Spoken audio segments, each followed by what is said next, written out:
Yo, yo, yo, welcome to Team Radd Titan. Today we have an amazing panel of guests. Obviously, if you've done already, I am Gio or George, if you want to just be normal. The strange Wessel Gummidge reject on the top left is my partner in crime, Alex. This is Collector Chat number 355. We are joined today by bottom left on your screen is our sponsor, Todd Johnson from SpecFiction, SpecFiction Shop. Welcome, my brother. Welcome to the chat. And bottom right-hand side is the impressive, ingenious David Igo from Tweeterhead, Sideshow, all of those businesses. Anyone that's got any skill or did anything good, David Igo was there. So welcome, my brother, as well. And we are joined as well by the legendary Frank Frazetta, family member, who's got basically the museum we're going to be running through and talking about today as well. So it's going to be kicking off all crazy. So welcome, guys. How's your week been? You all okay? Don't answer all at once. Go, Frankie. Pretty well. Yeah. Doing well. How are you? I'm very well, brother. I'm very good. Very good. Busy, family man, working, crazy. You know, I don't know if you have any little ones running around, but soon, if you do, you understand my pain. Do not. And I'm okay with it. We're gonna keep it all. Yeah, I've got that as well happening. And he's just starting to walk and talk and everything's happening. Everything's all go at the moment. It's lovely when they do that. Excellent. I have two dogs, and they might bark during the chat, so I hop on mute real quick if that happens. So yeah, I don't know what happened to my one. He kind of run. What dog did you got? I have two mixes. I have Frankie's actually right there. Frankie is yeah. She's we got her and they said she was a lab hound mix, and she's like lab size and hound in the face, but we did a DNA test and she's like all weird hound mixes. There's like no lab in her. And then I have a smaller dog that's about 30 pounds. Frankie's about 60. My 30-pound dog is like a tripod, so she's missing her back leg. And she's a mix of like pit bull and we knew there's a little pit bull in her and bulldog and chow because of the tongue. Her tongue has dark spots on the bottom, but awesome. They're both awesome. I love the hell out of them. So they're my everything, you know. Love them. Yeah. Todd's got a cat. Well, hey, my name's Todd. I have a cat. I just have a cat. Yeah. He's really chill. I like him a lot. And yeah, he doesn't really mess with my statues because I keep him in my office. So it's super cool. Yeah, I love cats. Dude, that's my fear of a cat is them just coming along and just like nope. It's yeah, you can't have it in like you can't have stuff actually in our living room. It's fine. He's pretty chill. Like we're lucky with the cat. Like he's a chill cat, doesn't break anything yet. So what'd you call it? What's his name? Yeah, Taro. His name's Taro. Taro. Yeah. Where'd you get that from? I don't really know. It's not named after the root though, but it is like the root. That's how you pronounce it. I don't really know. What happened, honestly. You know, it just came out. What's funny about cats, right? Is that we have this term over in the UK. I don't know if you have it over there, but we say like crazy cat lady. Have you ever heard that over there where you're from? Yeah. Oh yeah. Right. I think that's worldwide. Well, crazy you know cat that, lady. Did you know universal. Did you know that that's not a term that means that you live on your own and you have loads of cats? That term actually is related to what happens if you own a cat. It fucks with a part of your brain and it actually can turn you crazy.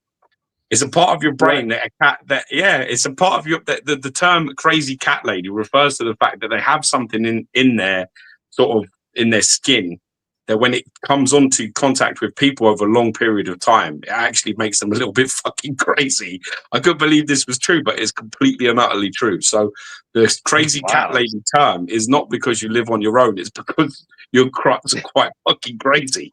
I thought you were going to say it's an alcohol beverage in the UK. You know, I'll have a crazy cat lady. You know, we probably do. I thought that was just cat scratch fever. I thought cat scratch fever was that where you get scratched and then some people go a little crazy. No, but I guess not. We'll see if that works with you, Todd. We'll blame that on any of your situation that occurs during this chat, bro. Okay. You just bear in mind you've got a cat. Fair enough. Okay. I'll agree. Frankie, do you have a pet? Do you have a turtle? What do you have? I have a cat named Noodles because he eats noodles. So Wow. that's it. What kind of That's noodles? pasta. He just like regular kind of Okay. pasta noodles, long, any kind of noodles to be honest, if you can get them. But Wow. yeah, so he usually hangs out in here and then sneezes all over everything because he has really bad allergies. So The he's not noodles. allowed in here currently. Yeah, Noodles has really bad allergies. Amazing. So yeah, Cute. that's it. That's all I got right now. Very cute. Can I throw I one? remember Love seeing that. like I Oh, remember sorry, seeing go a video. I think it was like Mad X, Francois, and he had his cat. Like he had these Oh. cabinets and the statues on top of them, and the cat was like weaving around the statues. I'm just like, dude, you're crazy. Letting your cat there. And he's like, nah, he just didn't care. He's like, yeah, well, they break.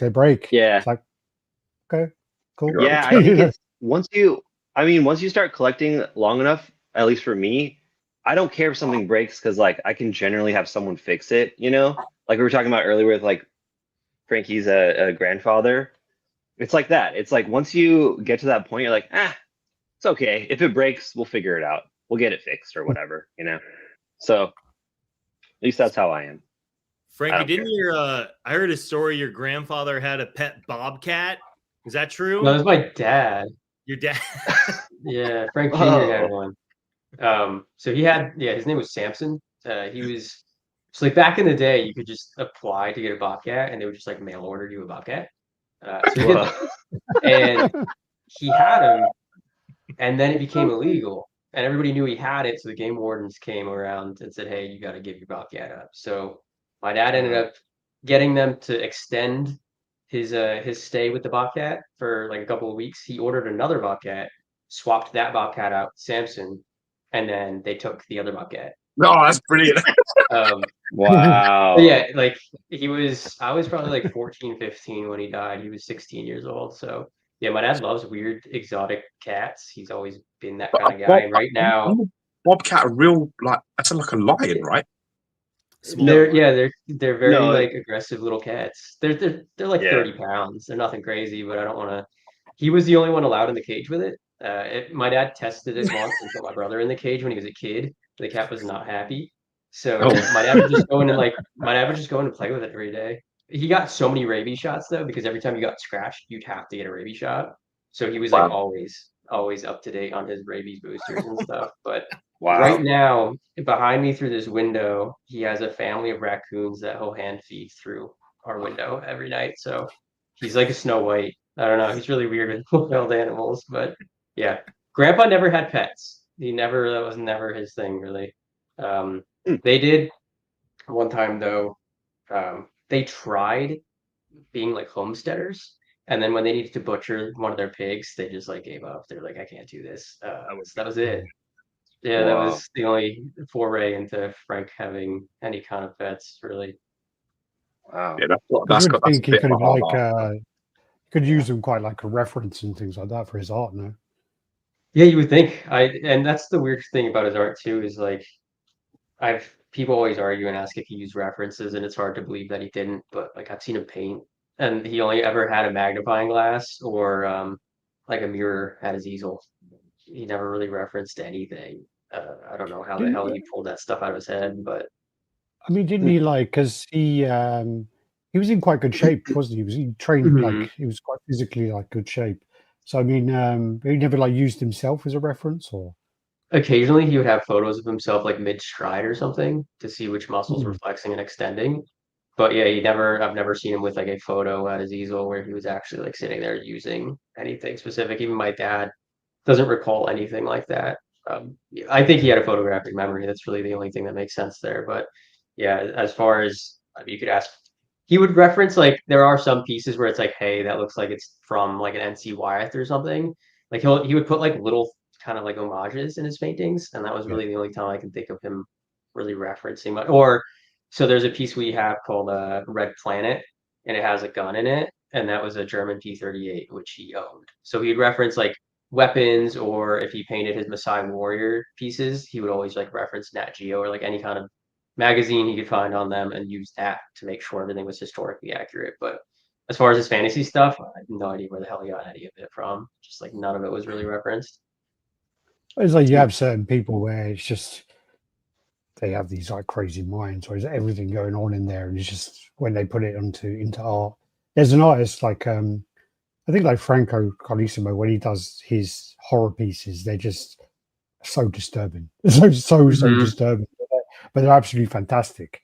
And it's just like, I think I've said to him a couple of times, I would hate to be trapped in your mind because it's a horrible place, you know.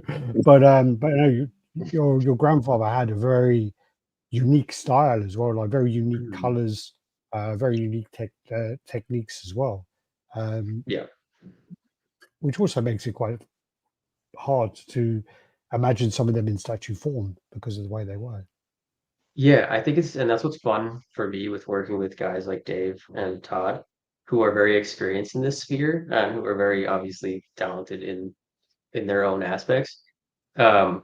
Is that I've grown up with the artwork and being able to see somebody take that and make it into a 3D form. Like obviously you always think like, hey, it can't be that bad to like sculpt the back of somebody, but when there is no reference and you have to match the front perfectly, it is a lot more complicated than you think. And again, like I chose these guys for a reason. I knew they would be the ones to really carry the torch as far as making the best Frazetta statues. So yeah, it is really cool for me, and I've told these guys so many times before. I'm like so proud and honored to see these things be made in like at the quality they are in 3D, because it's like I finally get to see these pieces essentially like in real life, which is really cool.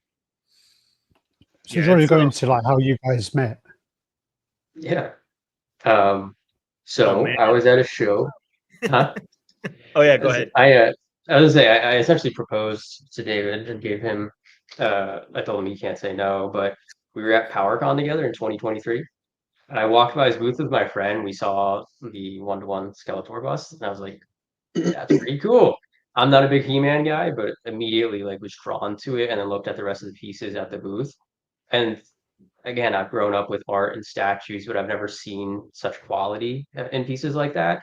And I immediately just knew like, let me solicit this guy. Let's see if I can't sell Frazetta to him, which you would think like, oh, selling Frazetta must be easy. Sometimes it is, sometimes it's not. So I came to his booth like 50 times that show. I was like, hey man, we're definitely gonna work together, right? And here we are. So yeah, it was just big fan of his work and what he had done, and I thought no better guy to kind of give the Frazetta license to and make these things as good as they can get.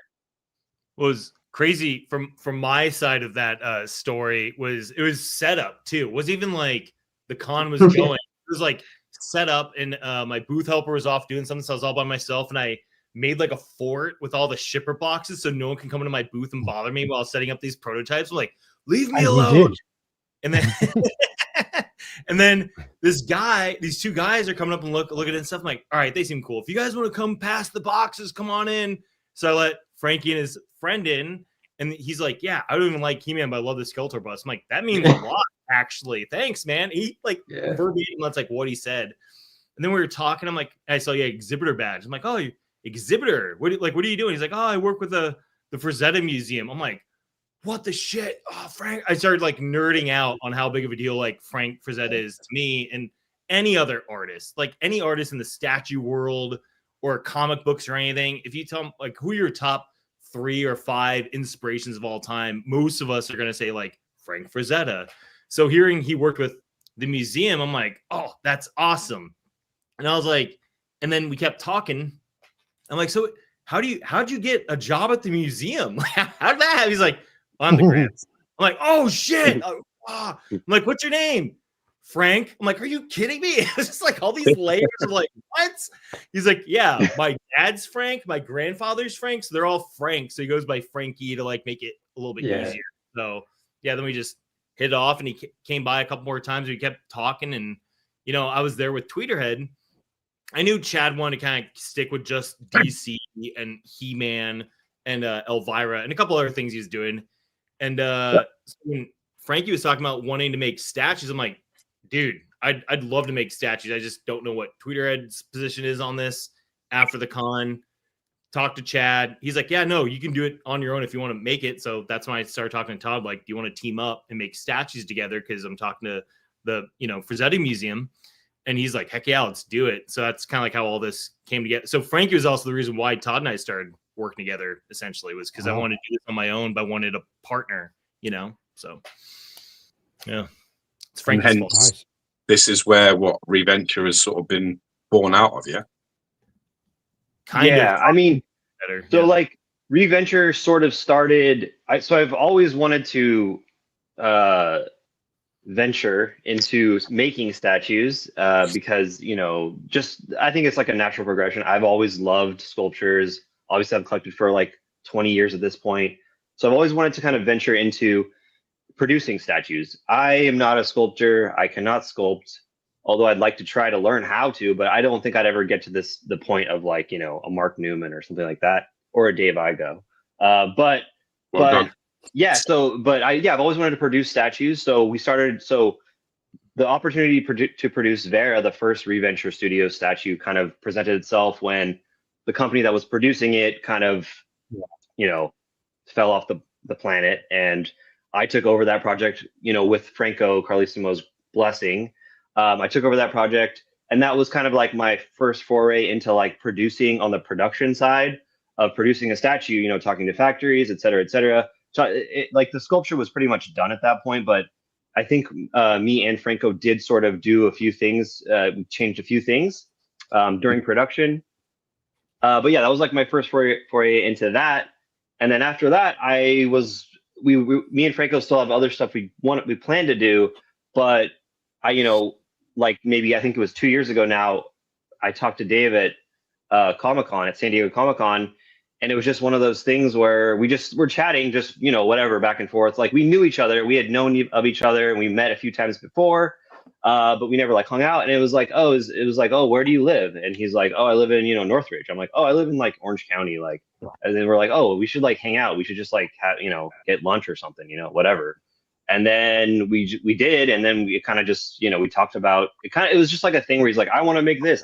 He's like, oh, I met Frankie Frazetta, blah blah blah. And I was like, I love Frazetta. I loved all the ARH stuff. I loved all that stuff. So I was like, hell yeah, that would be amazing. So this was just another opportunity to kind of like keep ReVenture going, essentially, because I didn't really know where it was going to go from Vera. You know what I mean? So it was just a great opportunity, and it just kind of like came together, and here we are. And yeah, couldn't be happier, honestly. So yeah, it was actually I actually totally forgot that Vera was Franco, and when I mentioned Franco, it was totally maybe it was subconscious, but yeah, that was quite funny there. But no, that's great. I mean, and I think you underplayed the thing with Vera quite a lot, actually, because you saved quite a lot of people where they got scammed by this guy, and you picked up the project and kind of saved the day there. So no, you did quite well there. I just want to mention that. Thank you. Yeah, for sure. Yeah, Good job. Thank you. I was a fan of Vera. I wanted it to be made, so had to do what I had to do. Wasn't there a Dracula as well? Oh, sorry, Alex. Wasn't the next one Dracula? The other one was supposed to be Dracula, it was supposed to be Dracula, which was actually solicited by the other company that Franco was working with. It was on like everyone's website, Sideshow's website, my website. So yeah, it went up for pre-order, but the guy just kind of fell off, and it was kind of a bummer. But yeah, it's hard, and that's like why teaming with Todd's great, because he's a hustler. Like we're both pseudo workaholics, like we love what we do and we want to make people happy. I got somebody I know with Todd is a huge part of like his drive is he likes seeing people get these pieces and be happy. And it's hard. Like it's so much easier to like make a statue, but it's so much harder to get it produced, shipping, logistics, customer service, fulfillment, make sure. And even when they get it, that's not broken, that they're happy with it. That's like, I always joke about it, but it's like that feels like 90% of the effort, and 10% is make a cool prototype, and the other 90 is get to the factory, get it made, and get on a container. Oh, do we ship it from the factory? Like, do we ship it from China International direct? Do we bring it all here? Like, Todd had all that figured out. So being able to team up with someone who has like all of that figured out, instead of like me teaming up with another artist friend, which I have a lot of artist friends that love to team up with them, but it's like we're both bringing like with another artist be like the same thing. So having someone like Todd who has a great artist mind and a great eye for a lot of stuff, but also has all that figured out is great. And, we've talked about with this piece and with other pieces, like before I jumped in bed with Todd or whatever, you know, I was like, I want to make sure we're kind of like aligned about like business. And knowing the story about what you told me about Vera, I'm like, that's awesome of you, because that's something I would do. You know, you want to make sure morally we're all like on the same page about customer. Yeah, like, I mean, listen, like, it's the same in a relationship, isn't it? They're the basics that keep the relationship going. Like when picking a partner, it's the same. You want to make sure that the fundamentals you agree on and the moral compass is in the right place. Otherwise, you're jumping into bed with somebody that, you know, you're gonna have problems later. So that counts in business just the same. So I think that's very intelligent. You want to make sure that you're sort of aligned in that way. And like you say, where you have the creative aspect and you know how to build it, how to make it, how to sculpt it, how to design it, you're going to need someone to sell it. You're going to need someone to understand the distribution of it and where it's going to go, and you know how you're going to sell it and who you're going to sell it to, and arrange all of that. So that's very important. It's great being an artist, but you need someone to sell your shit. Otherwise, it's a problem. It's really 100%. That simple. 100%. And that's even why, like, so I talked to Todd at Comic-Con before I met Frankie and at PowerCon. So I met Todd, then talked to Frankie, and then when I left PowerCon, I'm like, I wonder if Todd would want to do this, because we just kind of were like planting the seeds. And then I didn't want to take on the license because Frankie like offered, he's like, I'll just do it with you. And I'm like, I want to make sure I do right by you and your grandfather by making sure I'm set up for success too. Because I could have just been like, all right, I'll make statues. But then if I wasn't set up with all the logistics, like sell it and make it successful, I'd be letting him down. I wouldn't want to do that. Like I have very high standards and delivering on what I say. And so when Todd agreed to it, I'd go to Frankie and be like, hey, I think we have a good system here. And, you know, Todd's done it with this piece. I have my, you know, at the time, like 16 years experience doing stuff. And yeah, it worked out great. And Frankie's been amazing to work with. He's been one of my favorite licensors because he's very supportive. He's not like up our ass in a weird way or not helpful. He's like overly helpful, overly cool about stuff. I feel like I immediately made like a new friend out of the whole thing too, which I love. Like I love working with Todd because he's a great guy and a friend, and now dealing with Frankie and he's a great guy and has become a friend. It's like, it's awesome. It just makes every part of your job so much more enjoyable, you know? It's awesome. Yeah, and I waited for David too. When he said he was figuring things out with Tweeter and everything, I said, just let me know when, because I wasn't looking for anybody else at that point. Like I was going to make sure he did my next couple of statues no matter what. But yeah, again, working with them is amazing. There's only a couple licensees I work with right now that I don't really worry about what they do. I kind of expect like high quality and great product, and I don't have to ever be concerned that they're not going to meet that standard.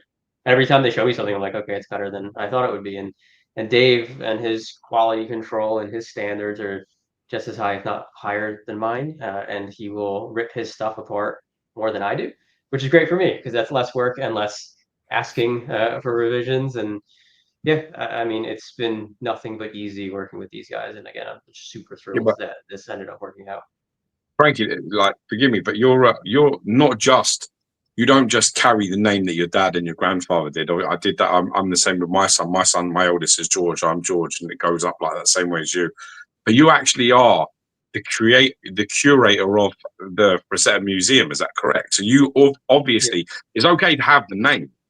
Like, you know, I'm sure there's lots of people that have the name, but you actually have a deep history into this work and all of the things that it entails, and all of your grandfather's work and what your father's probably passed on before that, surely. So you know, to be the curator of that museum, you must have a head of incredible knowledge regarding what your grandfather did.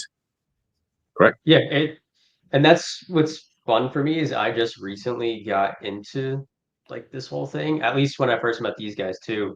I entered the business in 2023, and before that I worked in healthcare.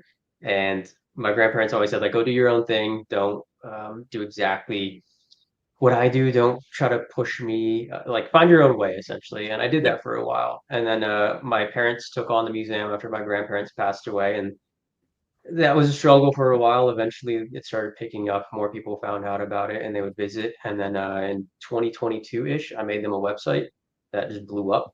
And we got to the point where it was like, do I quit my job? Do I retire from healthcare and then move in and help with the business, and we did that. And then, yeah, it's just like, it's cool to finally be knowing my grandfather as Frazetta. Like I tell people too, like I separate them. I try not to refer to Frazetta as grandpa and grandpa as Frazetta, because they are, in my mind, two different people.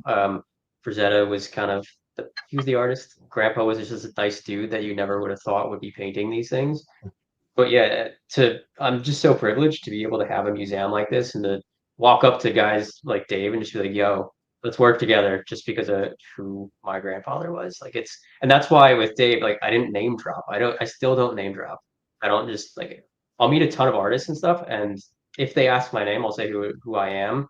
Or even at my booth, I won't just introduce myself as Frazetta. I'll just like, I'm just some guy, and then they go, oh, are you selling this licensed? And I'm like, oh, and then I have to explain, like, no, I'm the grandkid. And they're like, oh, okay. Yeah. So, but yeah, it's cool. Again, I grew up very, very close with my grandfather. It's just that when it came to, being a Frazetta, this is all completely new. But yeah, museum, it's great. It's so cool to have, and it's such a privilege to be able to provide a space for everybody to come look at my grandfather's artwork, because that's not hard to do anymore. That is not something that really exists anywhere else. And it's a lot of cool pieces. We have like 40 oils in there between Civil Warrior, Catgirl, some of the Death Dealers, some of the pieces that were used on the Conan covers. It's just like tons of stuff that I feel like people will come back like 3 or 4 times and ask us if like a piece is new. And your brain can't really comprehend and grasp everything in there the first like time or two you're in there. It's just like a lot to take in. So, but it's fun. It's really cool. And like, it's always cool to see people come in and like enjoy the artwork and thank us for what we do. It really, it's fulfilling. And Frankie, where is the museum? So in case anyone in the chat's kind of like close by, it'd be cool if they could swing by, Yeah, so we're in Stroudsburg, PA. It's northeastern PA. We're an hour and a half from New York City, hour and a half from Philadelphia, or yeah, Philly. My website's frazettamuseum.com. If you go there, click the visit us button up top. It'll tell you everything about the museum, directions, all that good stuff. And open Thursday to Sunday, 10 to 4, $15 person to get in. And that just covers the insurance to keep the art. But yeah, again, it's cool. And if it wasn't for everybody that visits us, we wouldn't A, be able to do this, and B, there would be no point to doing it. So it is because of everybody that visits us that we do what we do. It's very paradoxical in a sense. Quite like the fact that your grandfather and your father basically told you to make your own way in the world, and sort of find your own path, and sort of like not putting the pressure of the name on top of you. That's a really nice thing. Yeah. It's an interesting, because in my profession I work with a lot of athletes, and some of them are incredibly successful, and they have almost a complete opposite sort of ideology there, where it's a bit like, you carry my name, so you better be good at this, or you've got to try to be good at this. Do you know what I mean? You've got to be able to sort of hold your own in it. So I think that says a lot about character, to be able to just like unburden you like that. Say, just go off and be yourself. See where you land. See what you want to do. It was kind of them to do that, yeah. And I think part of it too was they saw how they struggled. Like my grandma and grandfather struggled for a long time before they actually made it, and they didn't have to, my dad would tell me stories about how they would go into like the supermarket and eat food because of how poor they just could not afford to buy anything. And I still remember my grandfather and grandmother saying, because everybody asks like, do you draw? And I feel like my whole immediate family does, but we don't really do it much. And that's because if we were raised as like, if you want to draw, that's your job. That is not for fun. That is how you make money, and it's a struggle. And we were just like, okay, never mind. I don't want to do that. But yeah, being raised like, around it, like this is my grandpa's studio actually. That man, this is my studio now. This is where we make our prints and stuff. But every day I was in here, he just didn't talk about art. The art was always on the wall, so it was kind of like normal to me. I'd have fans would come in and be like, "Oh my god, what the hell is this piece?" or "What's that?" "Oh my god, the Death Dealer's here." But to me, whenever I saw it, it was just like funny. I was like, I don't get it, but fine. Or people would pay to come meet my grandpa, and I was still like, I don't understand it, but sure. But yeah, to be separated from that and find my own path, I think it was nice because I have a sense of independence. I know that I don't need my grandfather, and I don't need the name to survive and be my own person and be successful. It's kind of a choice of mine now to like push his legacy, which I think is a cool perspective on it, versus like It was handed to me. I need to take it. It's Yeah, more yeah, like, exactly. That's exactly what we're saying. Yeah. Yeah. So it's great. And again, like my brother did the same thing. We both went into healthcare. When he's ready and whenever I can afford him, he will be in the business as well with me. My sister and I are in here now. Hopefully soon I can get him and my other little sister in. But yeah, again, it's fun. And I can't say it enough that I'm extremely privileged to have had this guy as my grandfather and to be able to make cool stuff with his artwork. Like it's so fun and so creative, and like it's just kind of world's my oyster right now, which is a great change of pace from where I came from. Because one of the things as well is like he must be one of, if not the most referenced artist ever. Like you just see things all over the place where you see a piece like a poster, or you see something, you're like, okay, that's where they've kind of taken that from. And that's what we kind of grew up with, especially around the 80s. I mean, there was everywhere. There was like that kind of style. All of the VHS covers, they used to be drawn, and loads of people tried to kind of piggyback on that kind of style and get there. And he also, I mean, he did loads of great comic covers over the time as well. He did, was it Eerie as well? He did loads of fantastic covers for his years. So yeah, there's amazing stuff. When I was one of the ones when I was little, his stuff used to scare the shit out of me. When I was, you know what I mean? I can imagine what it was like for you, but like maybe you just were desensitized to it. It was normal.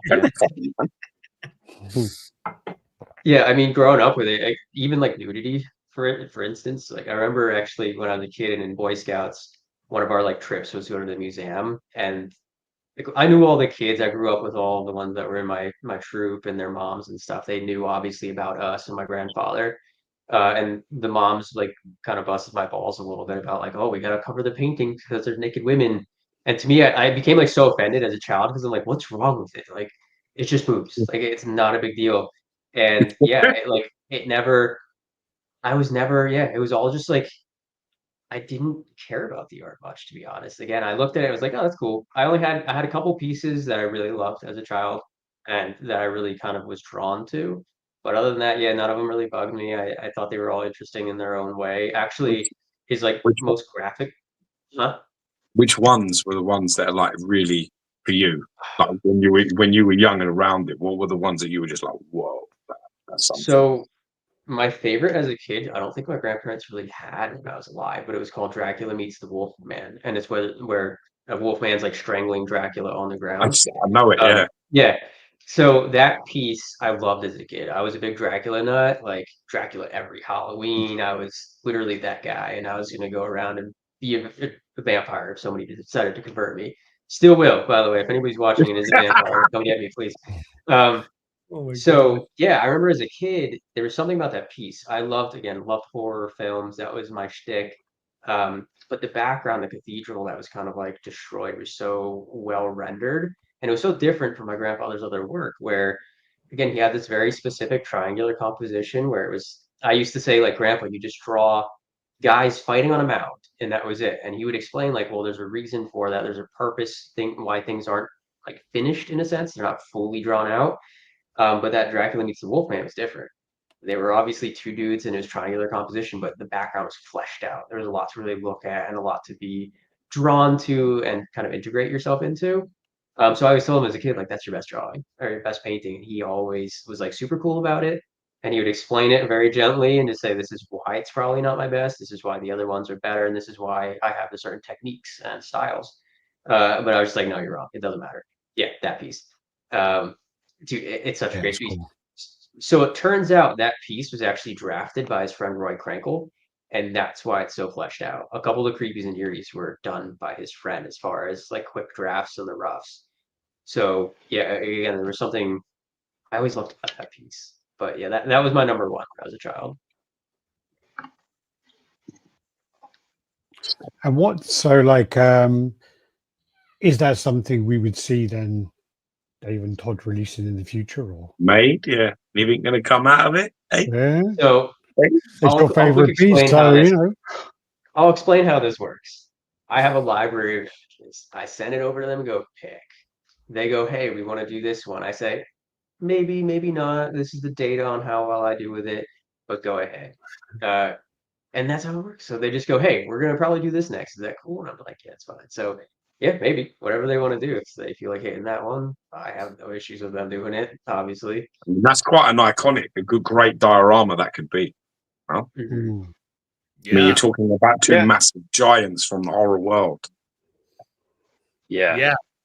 It's when Todd and I first started talking with Frankie about this, you know, it was kind of like there's pieces that are like non-exclusive because there's other people have other rights. And so I think there's 4 that are like, hey, everyone in the Frazetta family can do anything with these 4. And then here are the ones we have exclusive rights to. And so Todd and I talking with Frankie, he's like, dude, Egyptian Queen's like the most popular of my it's one of the top 4 for a reason. And it was made years ago by Real Art Studio, I think is what it was called, done years and years and years ago. And we're just like, yeah, no one's done it quarter scale, and it's like insane. It'd be like such a great statement piece. So Frankie's like, dude, you can totally do this. I support you, but I just can't guarantee that someone else is gonna do it because they could, but I support you. And that was really cool to hear from him. It wasn't like, no, you can't do this, yes, like, or whatever. It's just, we had reasons why. It wasn't just like, hey, we like this, do this. Like Todd and I were like, we gotta do it, chick. Out the gate. It's alone with you, David. Yeah. I like this. Let's do this. So yeah, and Frank gave us a great catalog. He's like, here's like a folder of like 1 million images, and they're all like low res, so we can quickly go through them all. And then we make a couple selects. He sends us high res stuff, and Todd and I would go through. And this, some of the stuff I sent you, Alex, was kind of like, how do we go about making this a statue? So my first thing I do is once Todd and I talk about a few things, I kind of photoshopped out like backgrounds out of like 5 or 6 of them, so we could just look at them all together. And we started that out with the Egyptian Queen. So look at the painting, we're like, all right, how do we make this a statue? It's like you do the whole thing, you do the warrior / slave warrior guy or whatever, like, do we do him? Do we do the jaguar? Like, what do we do? And so that's where I just went in and just did Photoshop to kind of show Todd like what I'm thinking. And there's some cheats or whatever. So that was like the next image I sent you, Alex, was the trying to figure out like what parts. Oh boy, yeah, these are really old. Yeah. Not order anymore. Yeah. No, it's when I put them in there. This is how they came up. What I tell you? Jumping all over. What's funny, David? He would have definitely blamed. Are we going the wrong way? Are we going the wrong way then? Am I going the I have every that's the wrong way. No. Yeah, so you fast forwarded.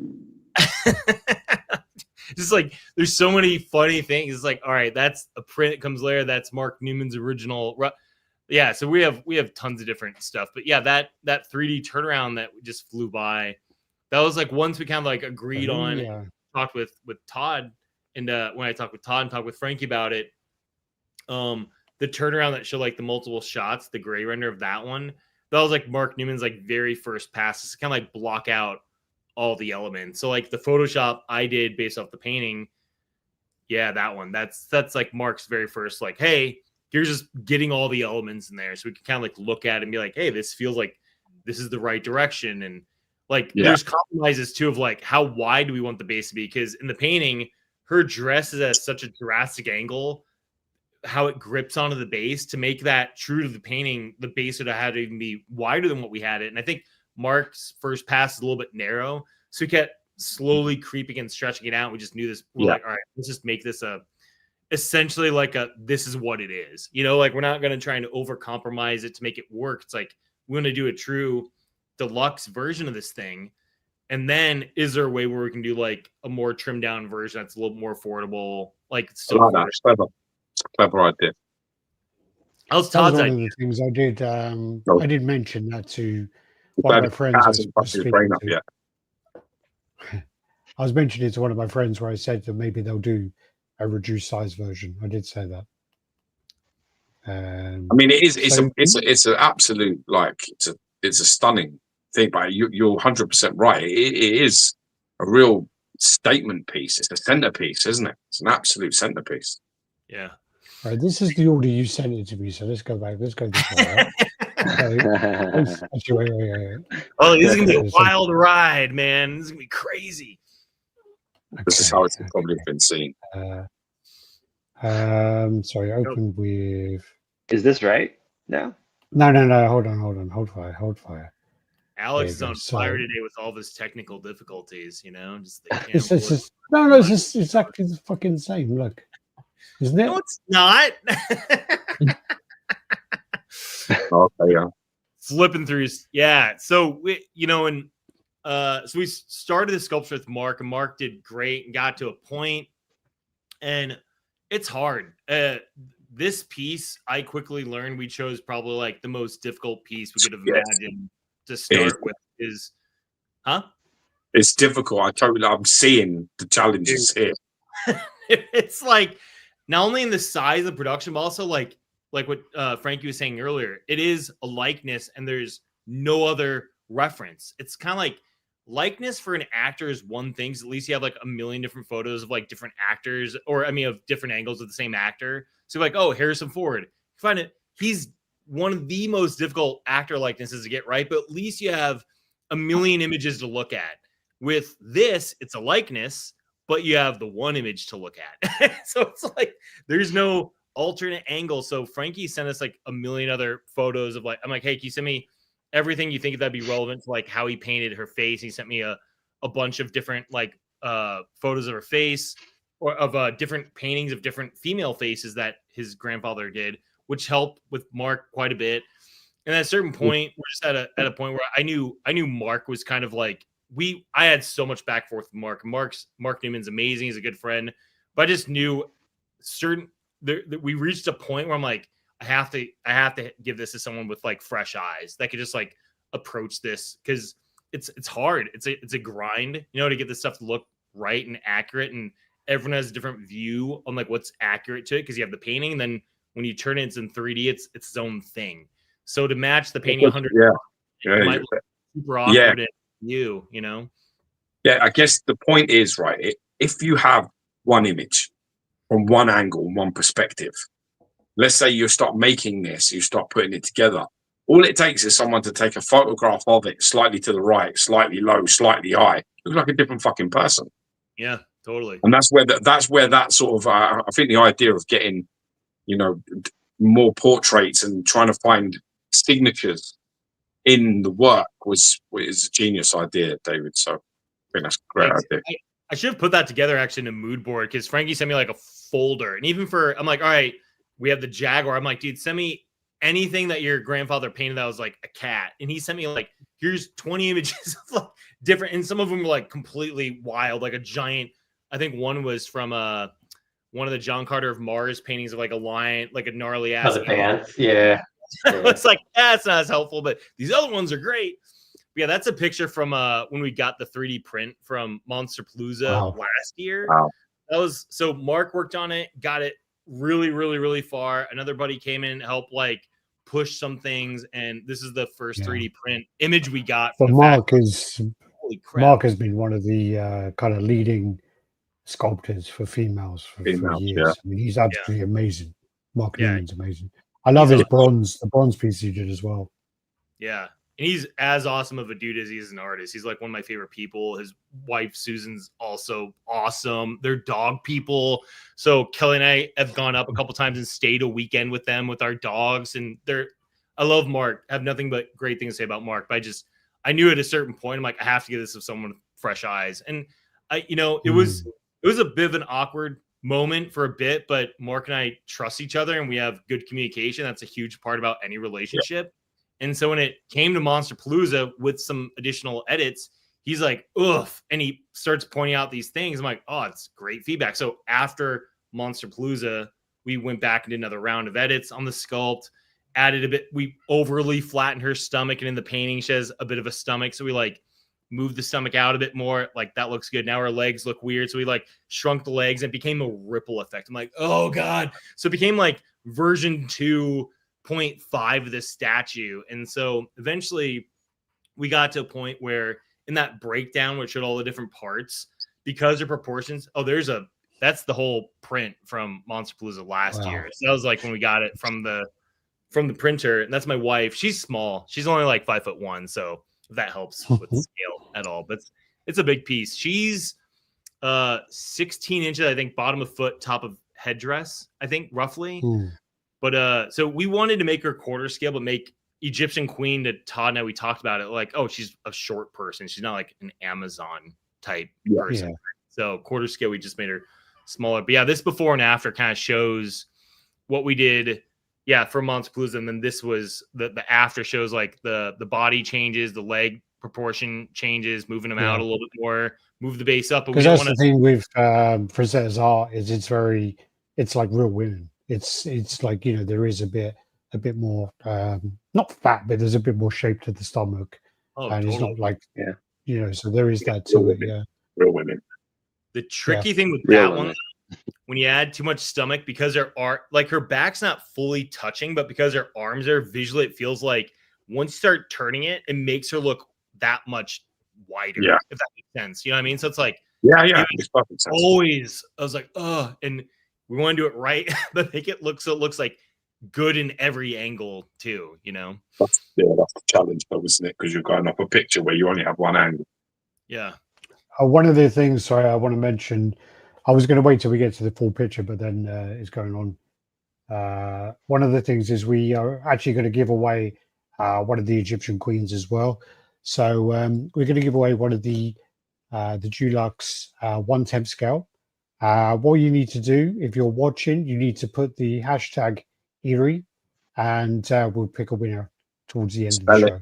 So, and now I'm going to put it on the screen, so don't worry. Yeah, it's that so hashtag Mary. Eerie. Can't hear that from the beard, bro. Yeah. So we're all like weary. Do that on the screen. There you go. Perfect. Don't say we don't give you anything. Massive thank you to Todd and David for donating as well. So it's brilliant. I wanted to give away a 1-to-1 custom, but Todd didn't want to pay $30,000 for it. So, you know, son of a bitch. Whatever, man. You know, God damn it, Todd. Trying to Todd's just Sorry. spent all the money on his gallery. Also, sorry, wait, quickly before we move on, I got a bone to pick with both of you two. After our last show, I went away and watched 2 movies. I watched Where, and I watched 2001: Space Odyssey. They're both shit. What was the first one you watched? What was the first one you watched? Where? The werewolf movie. I said Where? I don't know that one. I didn't say to watch that. So I said it was the greatest werewolf movie ever made. I didn't say Dog Soldiers. Dog Dog Soldiers. Yeah. So I think honestly, Alex, I think your taste in movies is shit. I think that's what it is. I'm sorry. 2001: Space Odyssey. I can see why you decided to do the gallery like it, because the sets are amazing. Where did you watch the movie? Where did you watch 2001? Did you watch it like on your phone or something like that, or? I watched it on my sofa, and you know, was there a lot of distractions? It means what eating like nuts. It doesn't mean where did you watch it? I watched it on a 55-inch TV, and I sat there. I had no distractions. I had the evening to myself. I watched it, and I was like, no. And then I got to about an hour into it, and I was like, man, I need to speak to Todd. This film is really shit. And then I was like, but he said, people say this is a really good movie. So I stayed watching it, and I'm like, I watched it.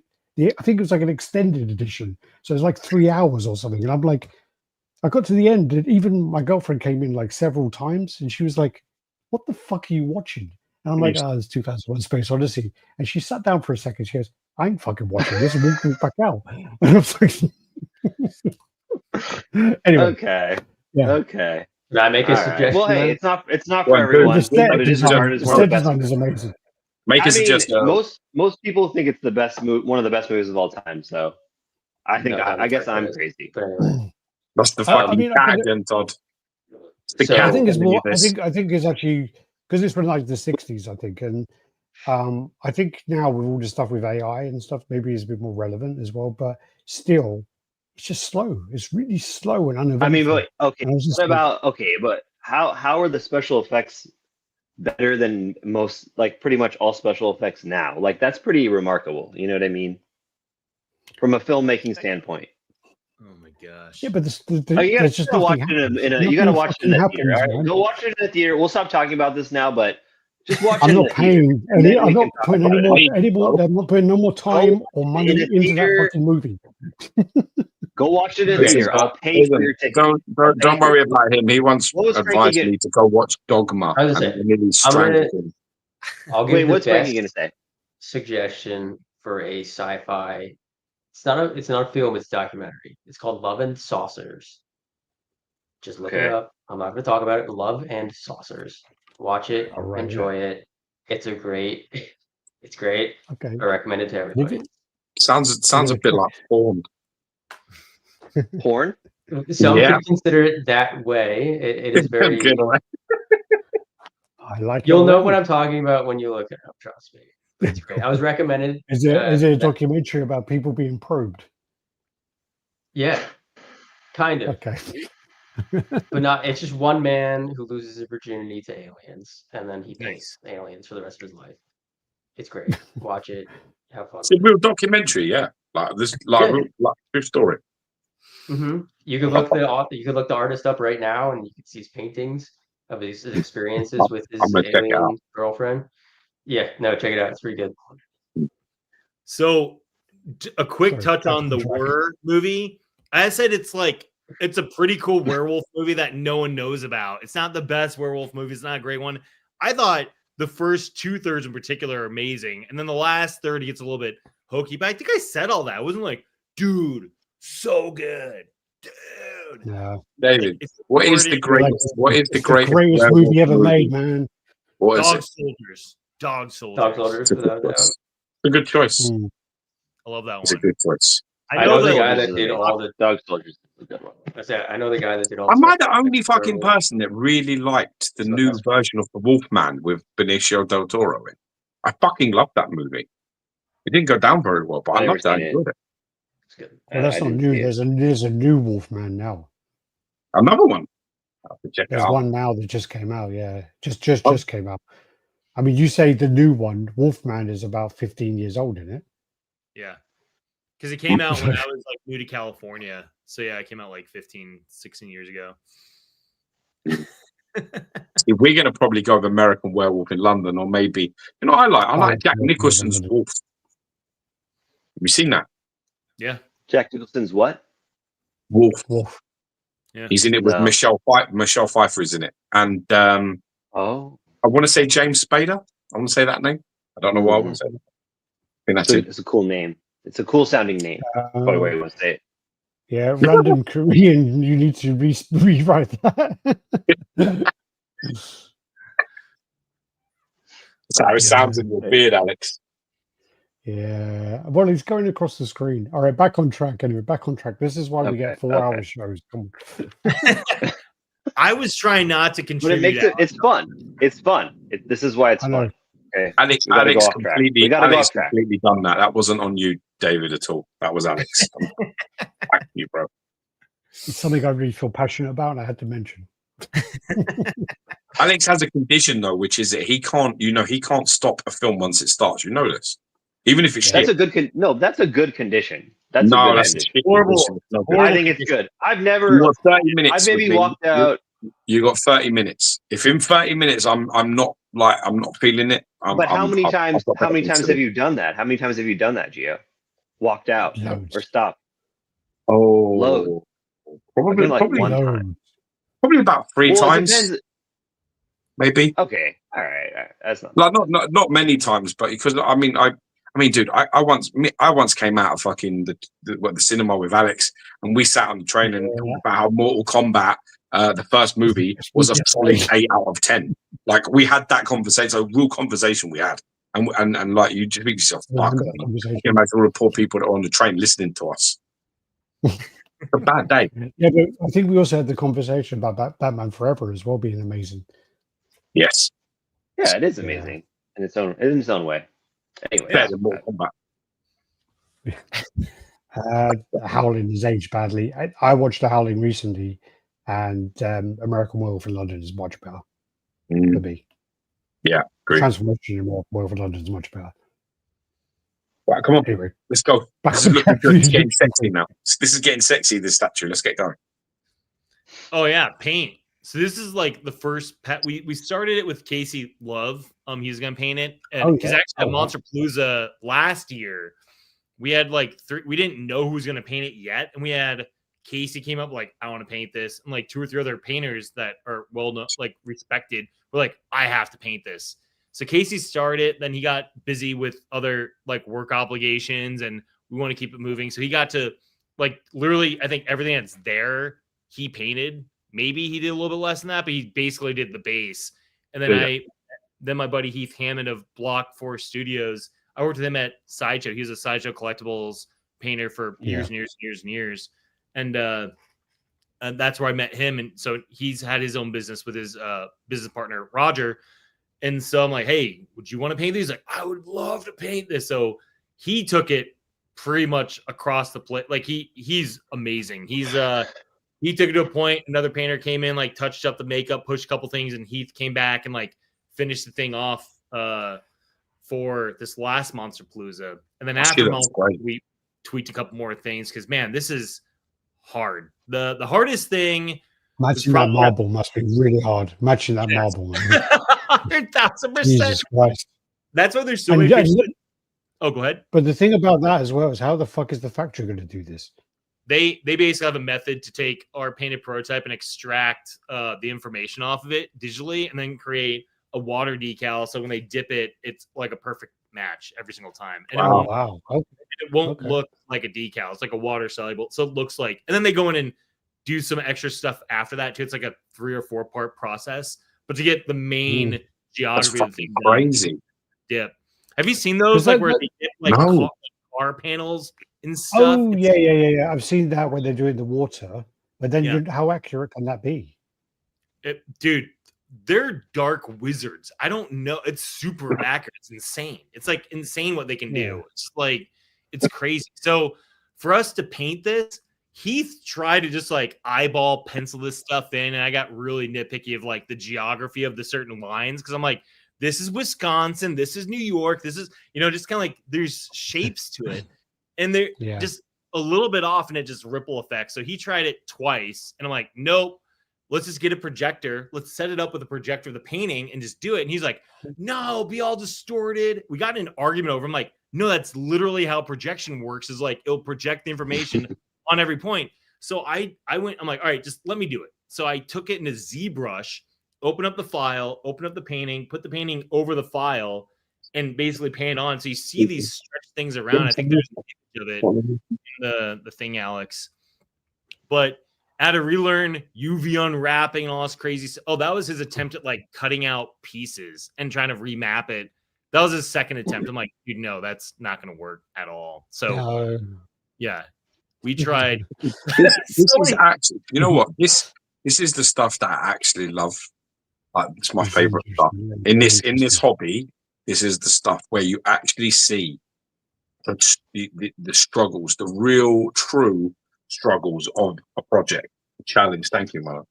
Real. So, do you understand what I'm saying? Like things you wouldn't even think of that people attempt in order to get it right.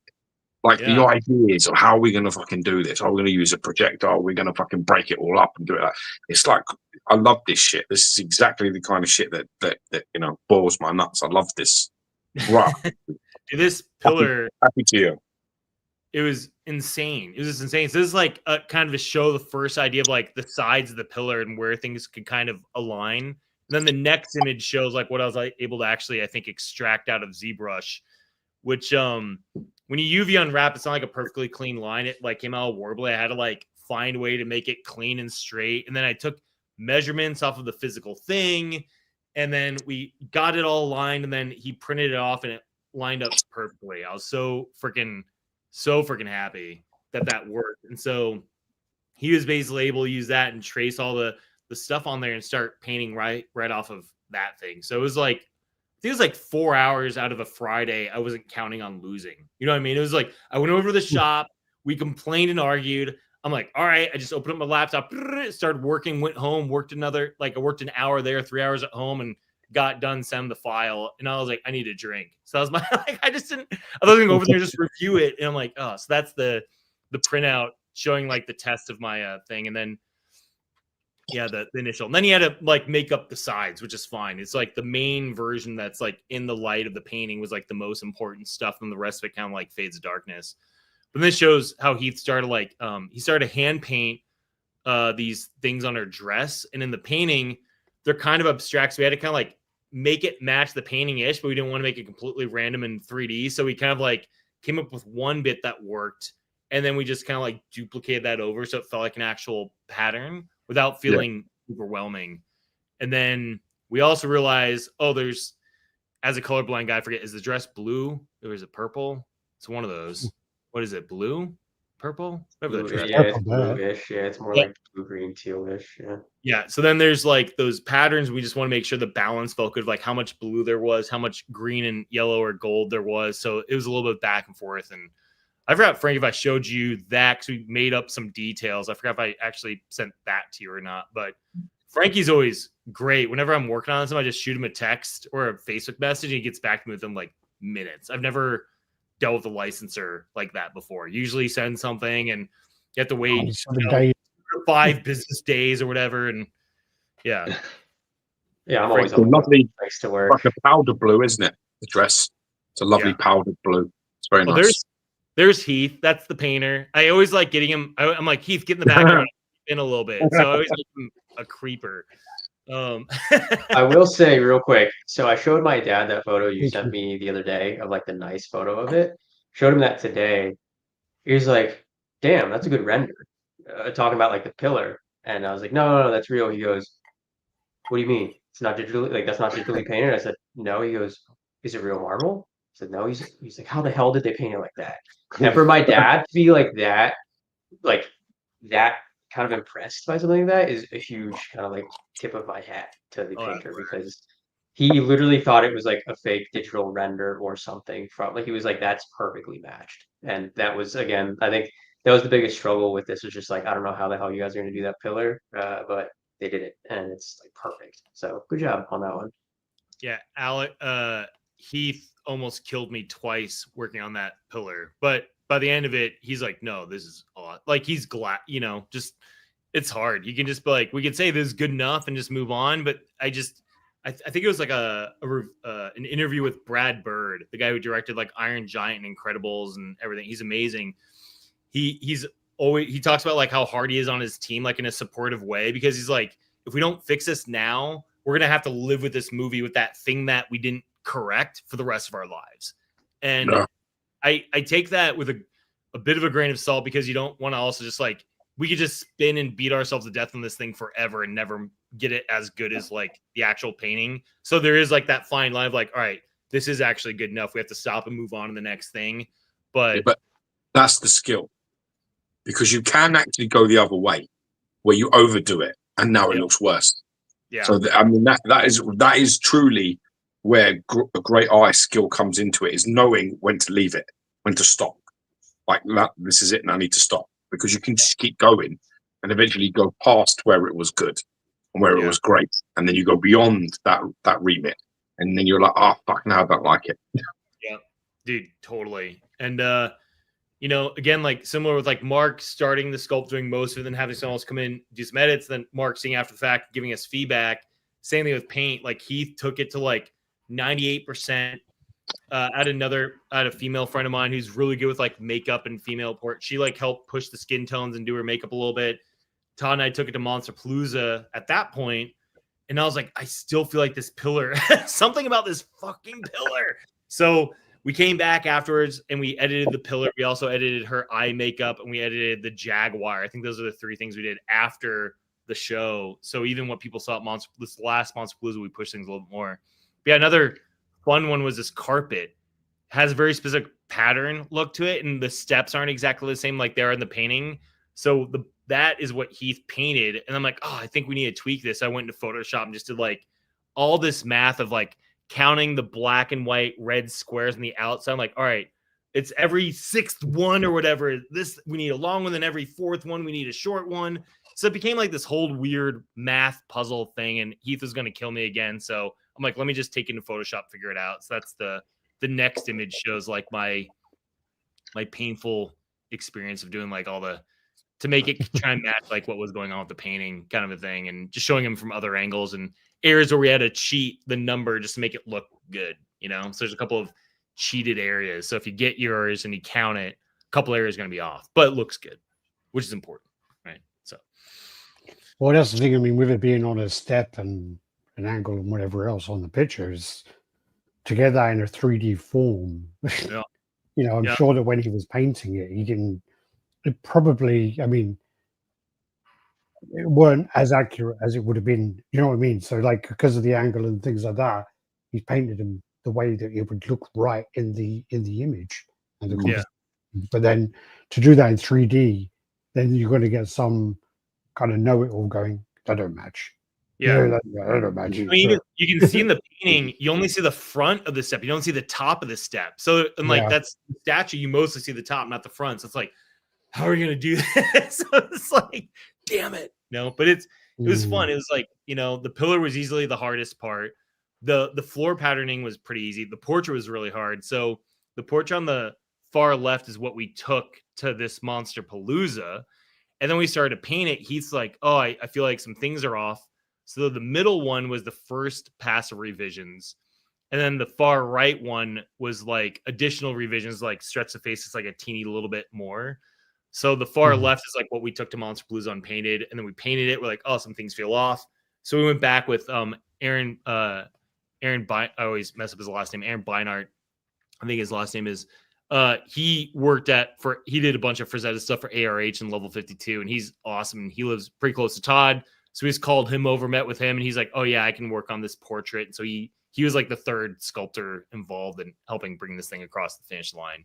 And he was awesome. You can also see like the headdress too. We wanted it to match like the angle of the painting a bit more. So we smashed it up more, you know, we just move things around, keep moving things around. So like this is one reason why it took so long. We got, you know, Todd and I joke about some of the feedback we got online on some of the forum boards about how long it's taken us to get this piece done. It's like, I'd rather, again, get it to be as good as possible and continue working on the other 2 pieces that we showed at Monster Palooza, so we can kind of like have this one be as good as possible and then have the next 2 ready to go. Beautiful. Look at that. Wow.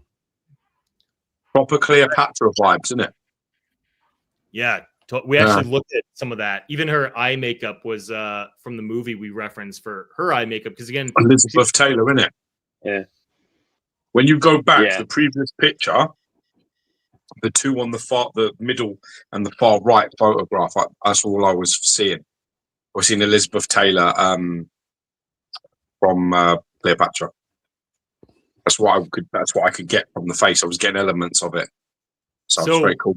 I didn't really know what to me, it was like a very distinctive, like Frazetta face, never associated with like an actress, but Dawn's Early Light, which we did next, was such a different style for me from like, and I was talking with Frank, I'm like, did your grandfather reference Marilyn Monroe at all? He's like, I don't think so. He always referenced like my grandma. And I'm like, I found all these pictures. I'm like, dude, this guy had to have referenced. Like, it's in his mind. Oh, it's in his mind. Yeah, it might. Yeah. That was the secret love.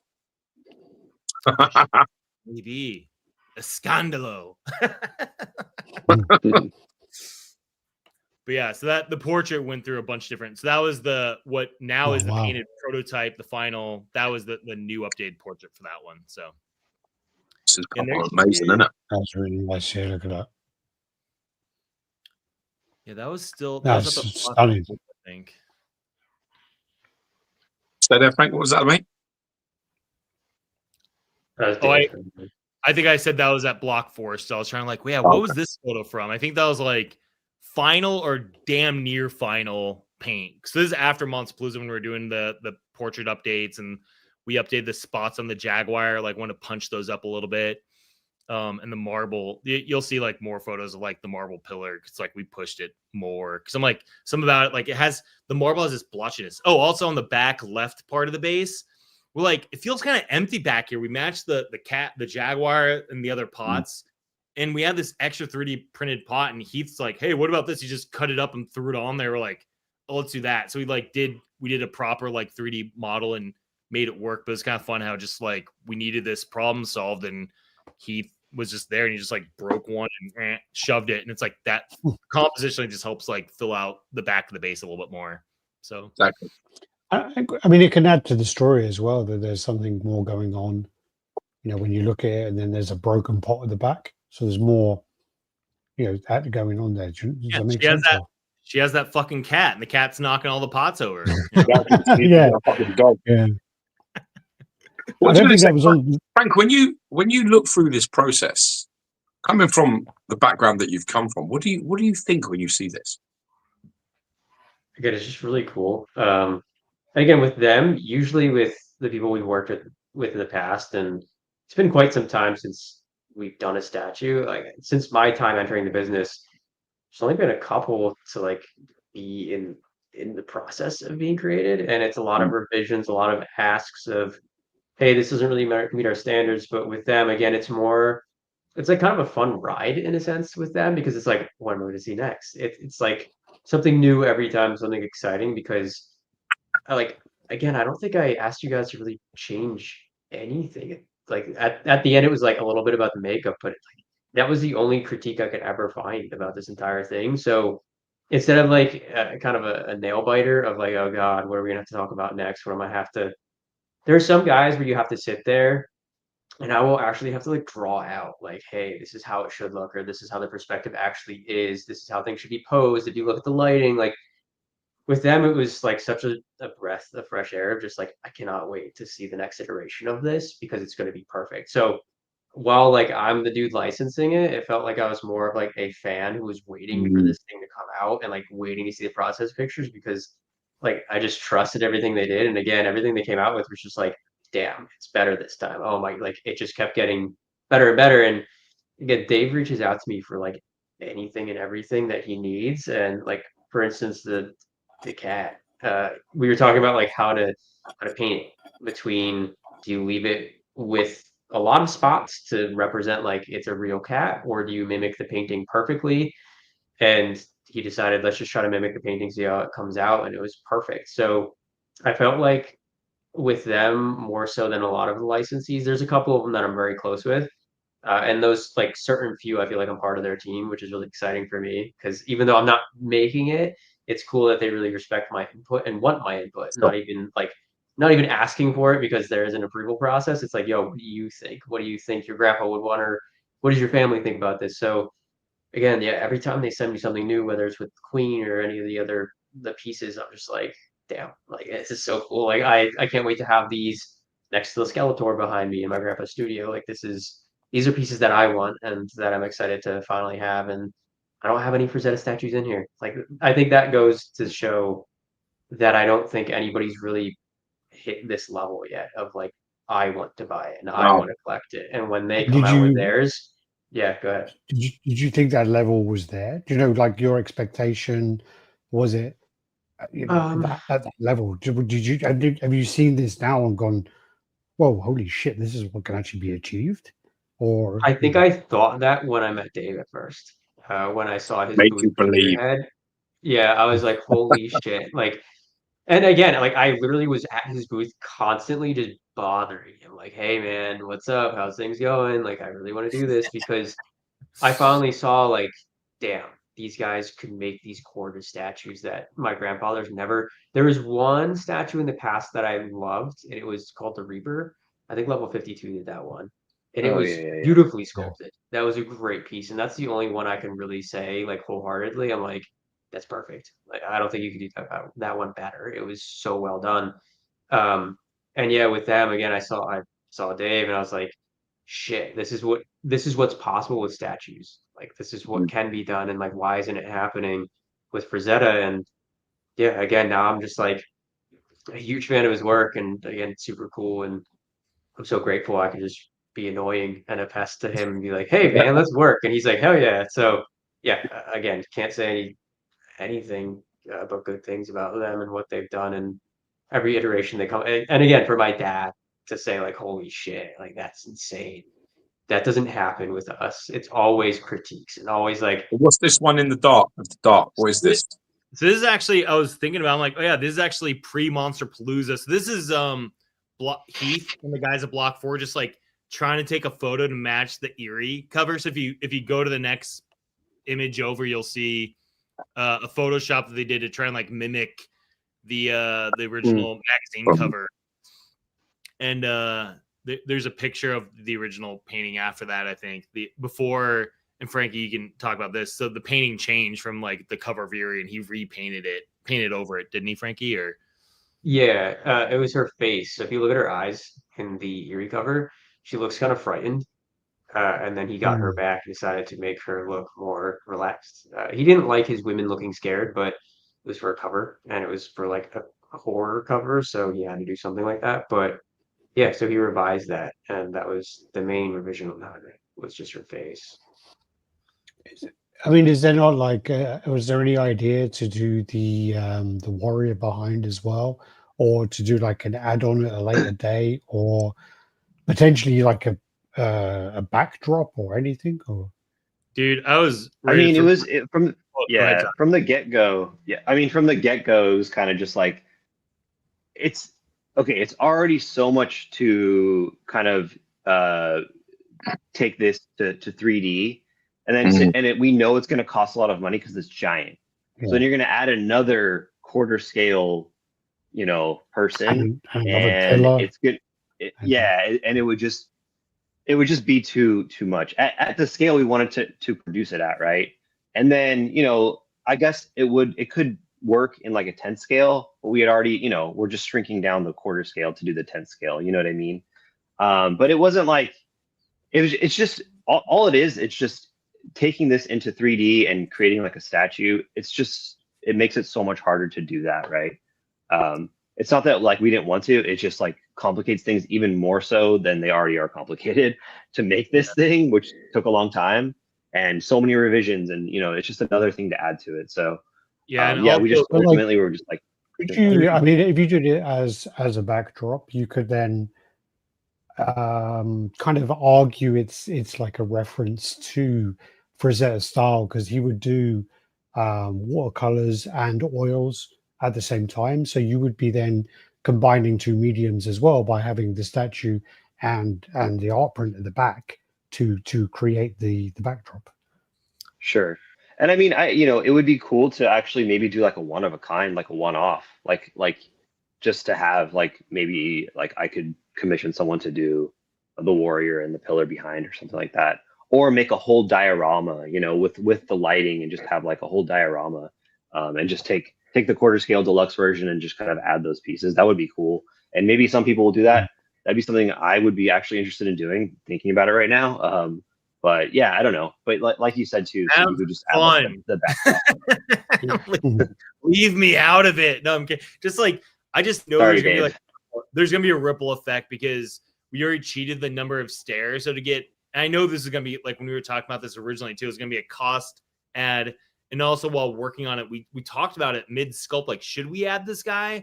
I'm like, if we add this guy, he's gonna be, to make him actually like to make him he's gonna have like I don't like the idea at all of adding that person into that. I have to be honest. I think it works. I think it works as a print. I think it definitely works as art in a 2D form. I don't know if it translates, because in this picture you have sort of a lot of shadows that you can't replicate with the sculpt that fill in those gaps that would exist in real time. Exactly. I just think that you put that sort of, and also you have this thing which is the perspective of distance, which is how far away you see versus you can't mimic that by making them the same scale. You'd have to put it so far back in order to make this look right. It would be hell. It would be cool. It would be cool to make like a sort of like action figure playset diorama. That would be cool. That would be badass. Sure. That would be awesome. So maybe we can do that. I don't know. That would be cool, and that would maybe be doable because of cost wise. But anyways, I love this piece. I'm ready to get it up for pre-sale, and I'm ready to share it with the world and get it produced, and then I'm ready to move on to the next piece. It's like it's 2 years we've been working on this thing, and I love it. Oh, here's so this is after or right before Monster Blue. So you can see the pillar, how much like color and blotchiness there is to it, and that's where the pillar really started to come to life. And yeah, if you keep scrolling through, I think we'll get to the final. This is what we took to Monster Palooza. Now, so like the pillar was a little too dark still for me on the front. So we took to Monster Palooza. We edited the eye makeup, the jaguar spots, and the pillar, the front of it, just to be a little bit brighter. And those were, I think, the 3 edits we did after the show. And that's in Todd's 2001 Space Odyssey gallery. Yep. Yeah, that shitty movie. Don't go let that go, dude. All right, George. George, I challenge you to watch it and give your feedback on the next live show, George. Watch it in the theater. Watch it in the theater. No, but going back to on talking about the Warrior and everything, another friend of ours who actually took the photos of the Queen eventually. He was talking about like putting his like Frazetta action figures like sitting down on the steps, and he's like, you guys should make it 1/12 scale or something like that. So then you could have the action figures on the stairs, and you could have the Death Dealer like sitting there, like whatever. And so it's like I like that people are thinking about that when they see this. I think that's pretty cool. So yeah, I mean, who knows? People might do stuff like that, which is a cool idea in my opinion. So yeah, there it is. That's the final pillar where we added more brightness in the front, like just that front part of it just needed like a little bit more brightness. It was a little too dark. So and there's also a thing too. I was talking with Heath, the painter, about like how much foreshadow do we want to work into this thing? Because I'm not a fan of like foreshadows at all. Like I'm a way less is more guy. But there need to be some, so like the sides of the pillar on the back are darker, and you see a little bit like that darkness kind of running into the beginning of those top step things. And that was something on her. There's like a little bit of shading, like very, very, very subtle. But we really wanted this piece like stand on its own and not be like too much foreshadow or like none. Because when you do none, it almost feels flat in a weird way. So we had to really find like really careful balance to make sure it had like that right amount of depth without being overdone. So how, I mean, like obviously you have the experience of you with Sideshow for 20 years or something, and then you've been with Tweeterheads for 5 years or so. Yeah, I was at Film Giant 3, Sideshow 10, and Tweeterhead 5. So okay, sorry. So but that's still a lot of experience, and so how are you going to ensure that the factory can deliver this? Oh, we're working. I mean, you're talking about. I mean, you're talking about how complicated this whole process has been, how much of a nightmare it's been, how much back and forward it's been. So, how then can you guarantee that you're going to then send this to the factory and they're going to go and replicate what you've done? So we're working with one of the best factories. They do a lot of stuff for Sideshow and Tweeterhead. They did the He-Man Battle Cat for Tweeterhead. They did the Tila for Tweeterhead. They're doing our Sorceress. They did the Elvira, which came out recently for Tweeterhead. They're so good with females and makeup and then matching patterns and stuff like that too. Like Battle Cat had a very specific, we didn't etch it in or anything. He had a very specific pattern to him. So they were out visiting in LA. Oh, there's Heath, the painter, again, pointing at the Photoshop thing. But they're in LA last year after Monster Palooza. And so we had them over to Todd's area to look at the 3D printed piece in person with the painting. And the owner was it was the owner and Marsha, the person I work with mainly there. She was in town as well. And he looked, he's like, oh yeah, we can do this with a dip decal. Oh yeah, we can do these dots like this. He started referencing all these other statues, all these other things they've done. And so they made it seem like no problem, and they're not cheap. So actually, we got numbers back from them, and they're like, we have very slim margin this one because we want to get right, and we're trying to work them on like ways where like even like the cat right now, the Jaguar, it has a sculpted chain that was 3D printed. We just painted it, and they're like, oh, that's a cost for mold and cast, whatever. I'm like, oh yeah, we wanted to do like a sourced chain. And like, oh yeah, that'll help bring the cost down because it's easier for them to get an ass ton of chain, cut it up and just apply it versus like molding and casting and painting a chain. So we're looking at things like that. And clever. And the price point is high. So we're like, and they're like, if you want to do this, this is what's going to take. And we're like, we believe you, and work with them on a couple more things to try and get the cost down a little bit more.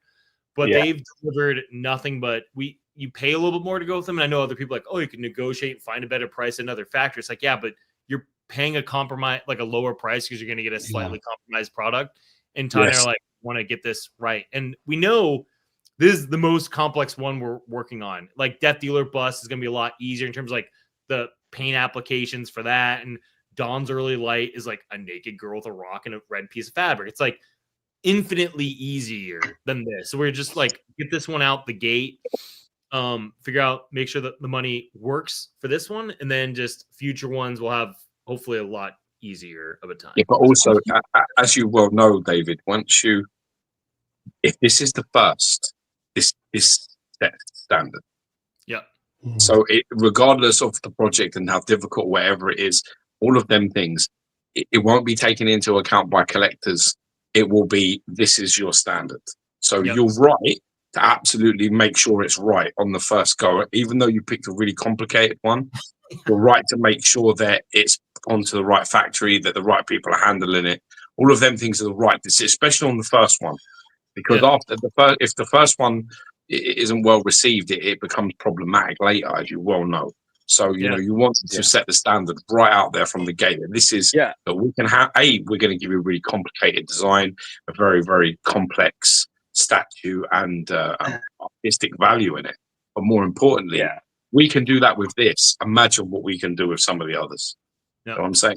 Yeah, and I mean, you know, like we've been mentioning, we took a long time to get this right. And we're not going to get everything right and just be, you know, perfectionists with the prototype and then just give it to someone to be like, do a half-assed job at the factory. That's the last thing we want, obviously. Exactly. So we had already been talking, you know, like he said, we talked to this factory over a year ago. So yeah, like our goal is to get it into people's hands in the same, you know, as close to this prototype as possible. You know what I mean?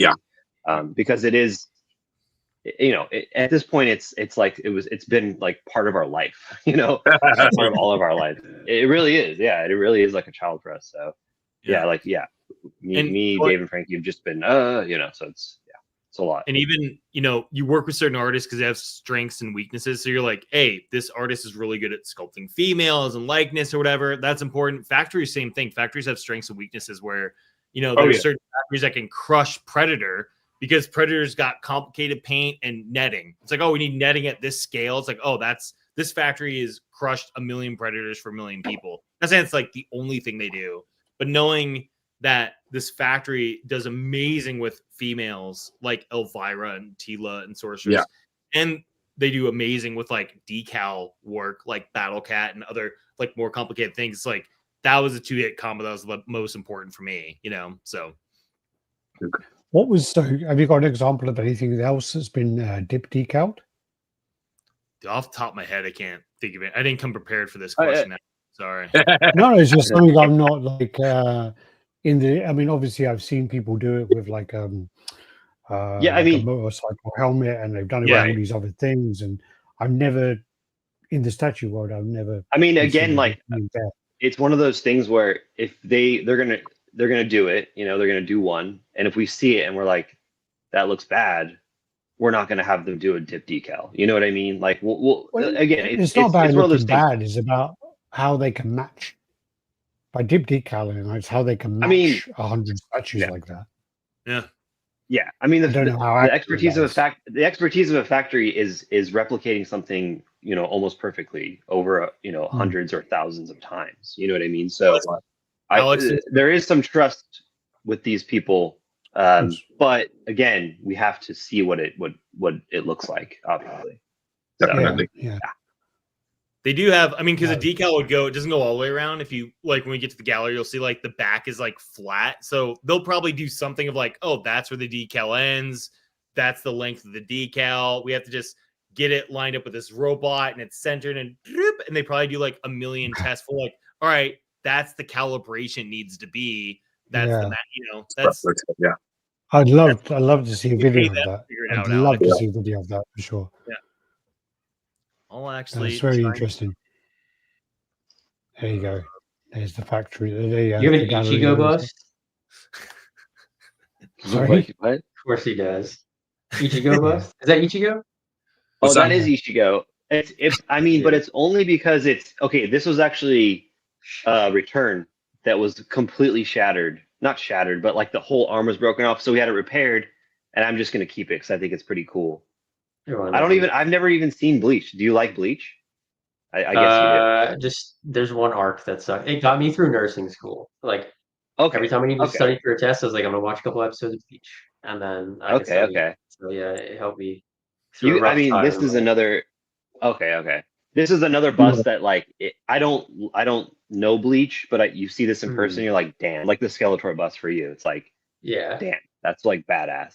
So yeah, it's up there. By the way, you can see in that photo the smaller versions from Monster Palooza as well. You see the 1/10 scale Queen. I don't know if Don's are lights there, but then the 3rd scale Death Dealer bust, because we want to offer the life size bust smaller as well. So instead of going 1/10 like proportionally, we feel like a 3rd scale bust would be like nice. And plus, I know like 3rd scale seems pretty popular. You know, Chad and Tweeterhead doing 3rd scale DC busts. So we were like, oh, that'd be a nice way for all these to like work together.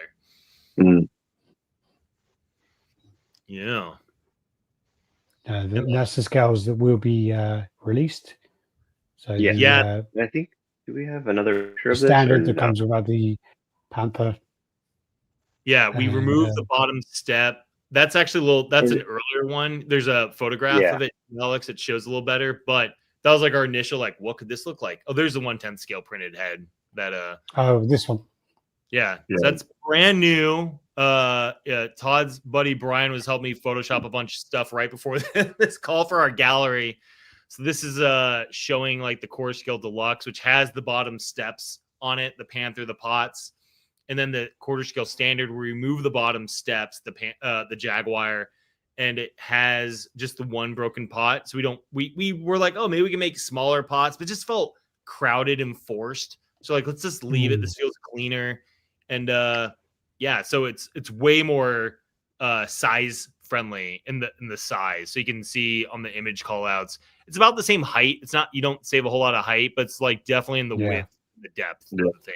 So the depth is the main thing with collecting. That's what George and I have always spoke about. Is like you can manage some of the height with certain things, or have them out in the open. With the width, okay, you can get away with it. With the depth, that's what screws you over. Yeah. So for sure. This is where the problems will come from. Something in sort of a circular diameter. You're going to have that. You're going to have the width and the depth being the thing. This is why, you've got to go all out with it being a centerpiece, haven't you? That's the point. It'll be worthy of that space that it will take. That's the purpose. Yep. And just for people listening, the one on the right, so the 1/10 scale deluxe, that's the one which is the prize today. So comment #Eerie, and you have your chance to win, and we'll draw that towards the end of the show. We might do another giveaway down the road. We just want to make sure we get this made first before we offer free versions of it. Oh, okay, that's quite cool. Having an angle like that, okay. Yeah, not seen that before. That's awesome. Todd, this is Todd's idea. Because he's like, oh, I should take a top-down photo. I'm like, no one really does it. He's like, yeah, we should do it that way. I'm like, all right, cool. So he took these top-down photos, and I'm like, holy crap, that's really effective to show the depth. More effective, in fact. That's 100%. That's a great idea.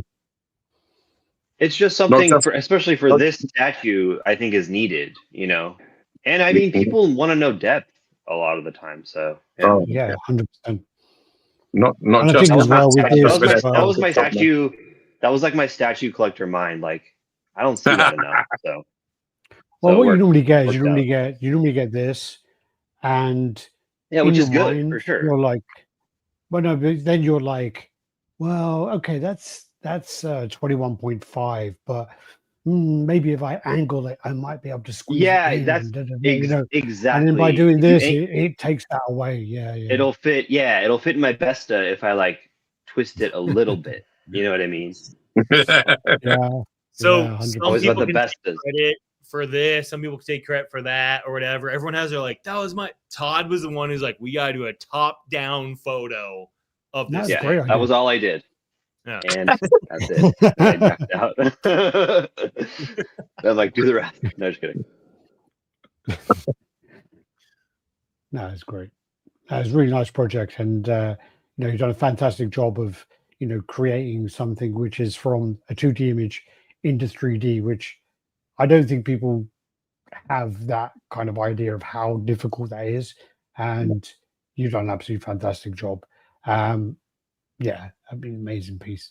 Thank This Very you. goes up excited for to see pre-order. it. So do when you want to talk it about comes out. when this goes up for pre-order? Go, Todd. When is it? Tuesday, July 22nd, 12 p.m. Pacific time. So I think that's 8 p.m. your guys' time. That's right? good time. I don't know. G- What Alex, time is that right? in? What time is that It's Eastern? 12. All right, 12 p.m. Pacific. That's 3 3 p.m. hours. 3 p.m. Eastern. That's UK 8 time, PM which I don't know our what the terminology is, but that's going to be 8 p.m. 8 Yeah, we'll PM, put all yeah. we'll put all the times up, but Pacific time, yeah, West Coast, Okay. 12 There you p.m. And how will people be able to order this? Is this specifically through SpecFiction? Will this be through any other places or just SpecFiction? It's going to start. Yes, it's going to be on SpecFiction. Okay. Yeah, we're starting with Spec, and we're talking about distribution possibilities with other places like later. But we want to focus on like making sure we're a fully operational machine, and we're doing this for us first, and then talk about distribution after we've actually talked with them. It's like the deluxe one will be only on SpecFiction. Yeah. Mm-hmm. Yeah. So you know when you need to be. The, Do Say you that have a revet? Sorry, oh, what? George, what was that? No, I said so. Now everybody knows where they need to be if they want to order it. Okay, yeah. And is that something where like, do you have like a ReVenture website, or is it all just SpecFiction at the moment, or is there? We do. There is a ReVenture website. It is under construction, basically, but you can go there. Okay. But we're working on it. By the time she goes up for pre-order, it will all be up. But direct sales we won't have on that website for this release. Maybe in the future. It'll basically Well, be like I mean, so you go to ReVenture to see full gallery. It'll also be on SpecFiction. Then it'll take you to Spec. Be like, oh, here's the gallery. Here's where you order. So ReVenture will be kind of like the storefront for it. Yeah. Well, I mean, you don't really need to go elsewhere. I mean, Todd already has that network, so yeah. It would be stupid not to use it. 100%. Sure. All right. So what we do quickly is we'll just run through the images of the piece. Cool. Brand new gallery photos. Yeah. So these are the gallery photos. Yeah. You said it for him, David. He sucks at promoting. Yeah. No, I suck at multitasking, and that's what No, I'm doing. you suck at promoting, bro. You couldn't, honestly. Even when your son was born, it was like you just picked up a packet of roast fucking chicken Walker's crisps. What? But, you just like quite relaxed about it, you like you didn't like it wasn't like grand or anything. You didn't be like, nothing about it. You may as well have gone to the shop and picked up some what's it. It was like completely the worst one was talking about my son. I sent out Christmas cards, and this was so bad. sent me a message, and he goes, you've done something wrong, haven't you? I was like, what the fuck are you talking about? He goes, he sent me a picture of the card, of the inside of the card. And I looked at it and I'm like, I don't know what you're talking about. And he goes, you missed off your son's name. You know, you put your dog and you missed off your son's name. I'm That's what like, he did.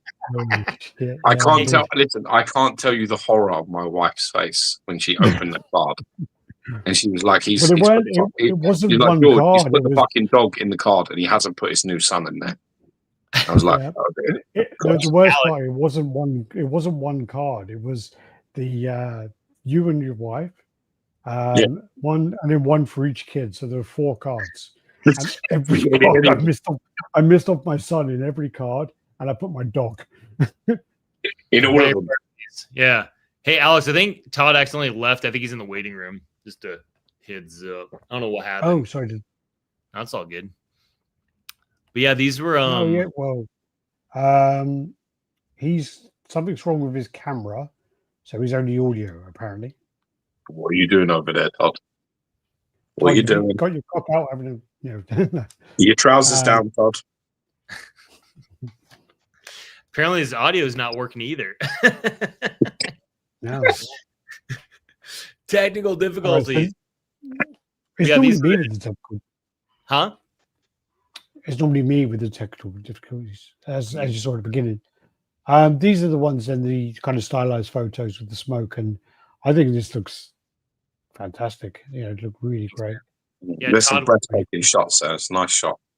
Mm. Thanks. Yeah, the photographer I normally work with, she lives in North Carolina, and I wanted to have her shoot it, but we couldn't literally ship this 3D printed prototype because the base is so like to have her someone fit in. It's like this careful puzzle piece, and she's like, "You have to let me photograph this." I'm like, "Dude, if I ship this, it will come warped or broken because the base bottom on the 3D print's like pretty thin." I just knew it would get there and it would just be a nightmare. So I'm like, Is this that, is the first is time I that have Casey or no? yeah, Cassie, yeah. Yeah, Cassie, sorry. Yeah, You no, fly her over then. we do it. well, I entertained that, but it was by that time it was just like too late. We just needed to get done because we're like, all right, it's like we need to get this up in July. We need to get this up in July, and we are talking about that like early July, and we're like, we met Kwong, who's this amazing guy. I hope I'm getting his name right. I've only met him the one time, but we met him, and he's a toy collector, toy maker. But his main gig is he's a high-end like fashion and celebrity photographer. And when he saw the piece of Monsterpalooza, I love Monsterpalooza. We found our painters because of Monsterpalooza. We found It's on my bucket list, man. I have to go there. Yeah, it's fun. I've man. actually lost. I've never been to San Diego, and I think Monsterpalooza now is higher on my list than San Diego. If they were closer, you could just come do both. But yeah, they're a couple months apart, which is like if they were like within a couple weeks, I'd be like, dude, come do both. But yeah, so he did these great stylized shots. We included, I'm not a big fan of like repeat angles in the gallery, but they were doing different lighting tests and stuff. I'm like, oh, this show, I feel like the more different lighting pieces that people can see, they get a better idea of what it is. Like we're not trying to hide it. Oh wow, you got the signature on the back as well. That's awesome. That was a last second edition. Frankie approved it yesterday. So we photoshopped it in that, but it'll be in the actual sculpt. It'll be like a recessed sculpted element. So that's brilliant. And this is the first time actually we're seeing the whole back as well. So yeah, I see what you mean by the start stop point as well on the pillar. that's what I had to do for the when I was doing that ZBrush mesh extraction thing I was talking about earlier. I used those as like the beginning and end of that thing. And the Todd is back. Hello, I'm back. Welcome back, man. But yeah, I don't there's think his audio is working though. Oh, sorry, Alex. Todd's back, but I don't think his audio is working. Is it? Speak. Can you hear? Yeah, he's here. Is it working? Okay. Yeah. There you go. Yeah. Cool. Okay. Now it's. You see that broken pot on the far left in the back? It wasn't there before. I'm like, it needs a pot. I'm like, we need something there. Like, you needed it, you know? Yeah. Yes. That's great, man. Really well done. Really well painted. Really, as I say, that great transition from 2D to 3D is just. She's so hot. So I mean, like with Frankie, I mean, if you were to say then, I mean, obviously the Dracula werewolf as well, but like if there was something that you would try to not pressure, but try to push to get made, what is the one that you would want to see made? The artwork you want to see in statue form? There were two, and one is being made, and it was the Death Dealer bust. Again, once I saw the Skeletor, I immediately said Death Dealer bust.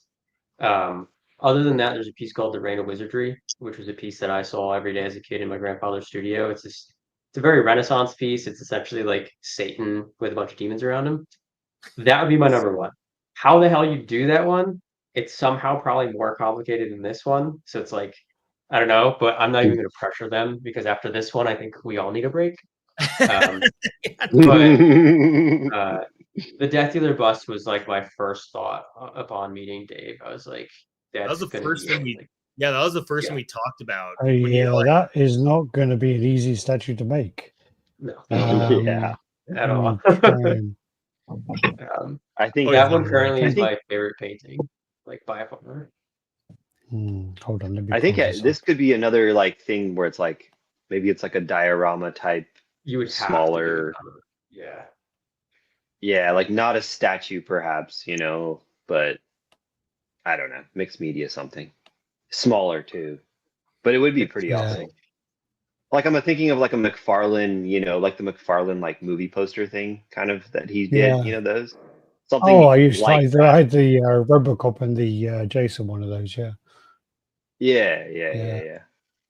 So that one is one I want to see, but I know is like just not a thing. Moth Man is another I really want to see.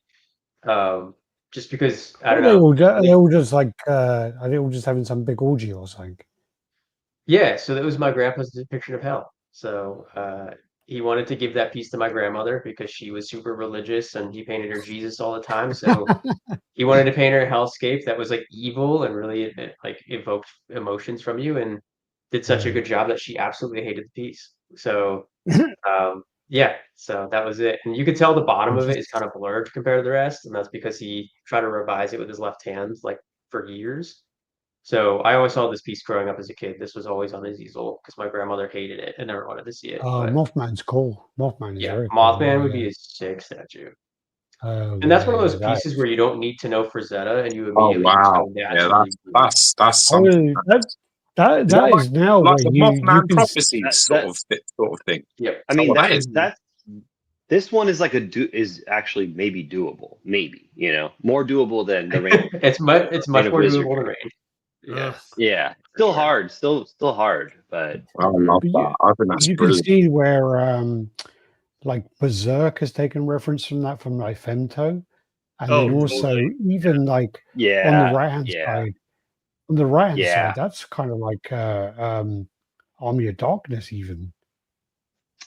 Yeah. You know, I mean, wow. That's dude. That's Ash. Holy shit. Yeah. It's pretty cool. Fuck, I've never seen this picture before, but I'm seeing that straight away. I've got the Army of Darkness. I'd never seen it either until I met Frankie, and then he showed. Ever since he showed me that, I was like, that is. But again, I'm not surprised because again, we've seen, you know, with knowing sort of Frazetta stuff, and how many people have taken reference from it or elements, paid homage, as they say.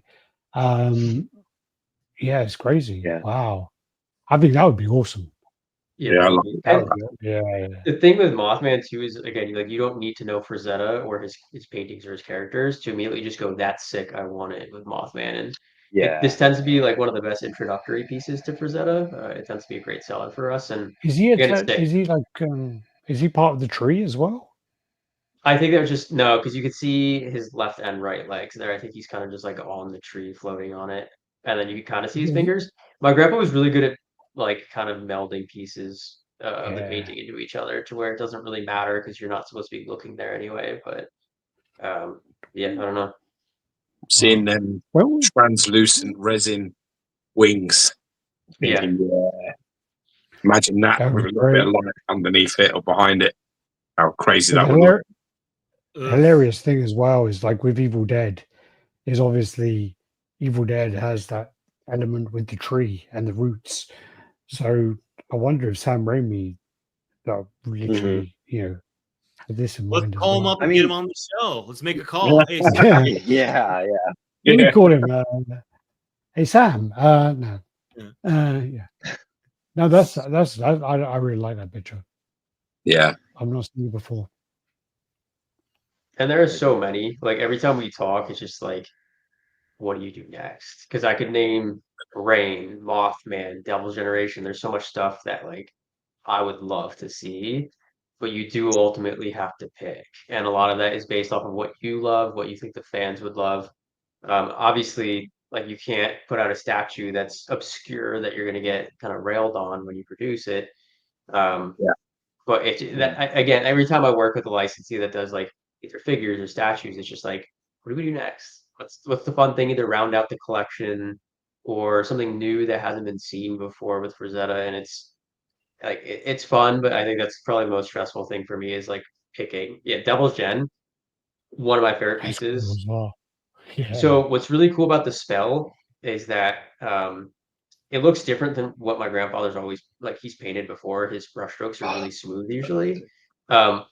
This, my dad said, my dad was in like middle school or something, or yeah, I think this is in the 60s. So he was in like elementary, middle school, and he got home from school and my grandfather had asked him what he had learned in art school, and my dad said splatter painting.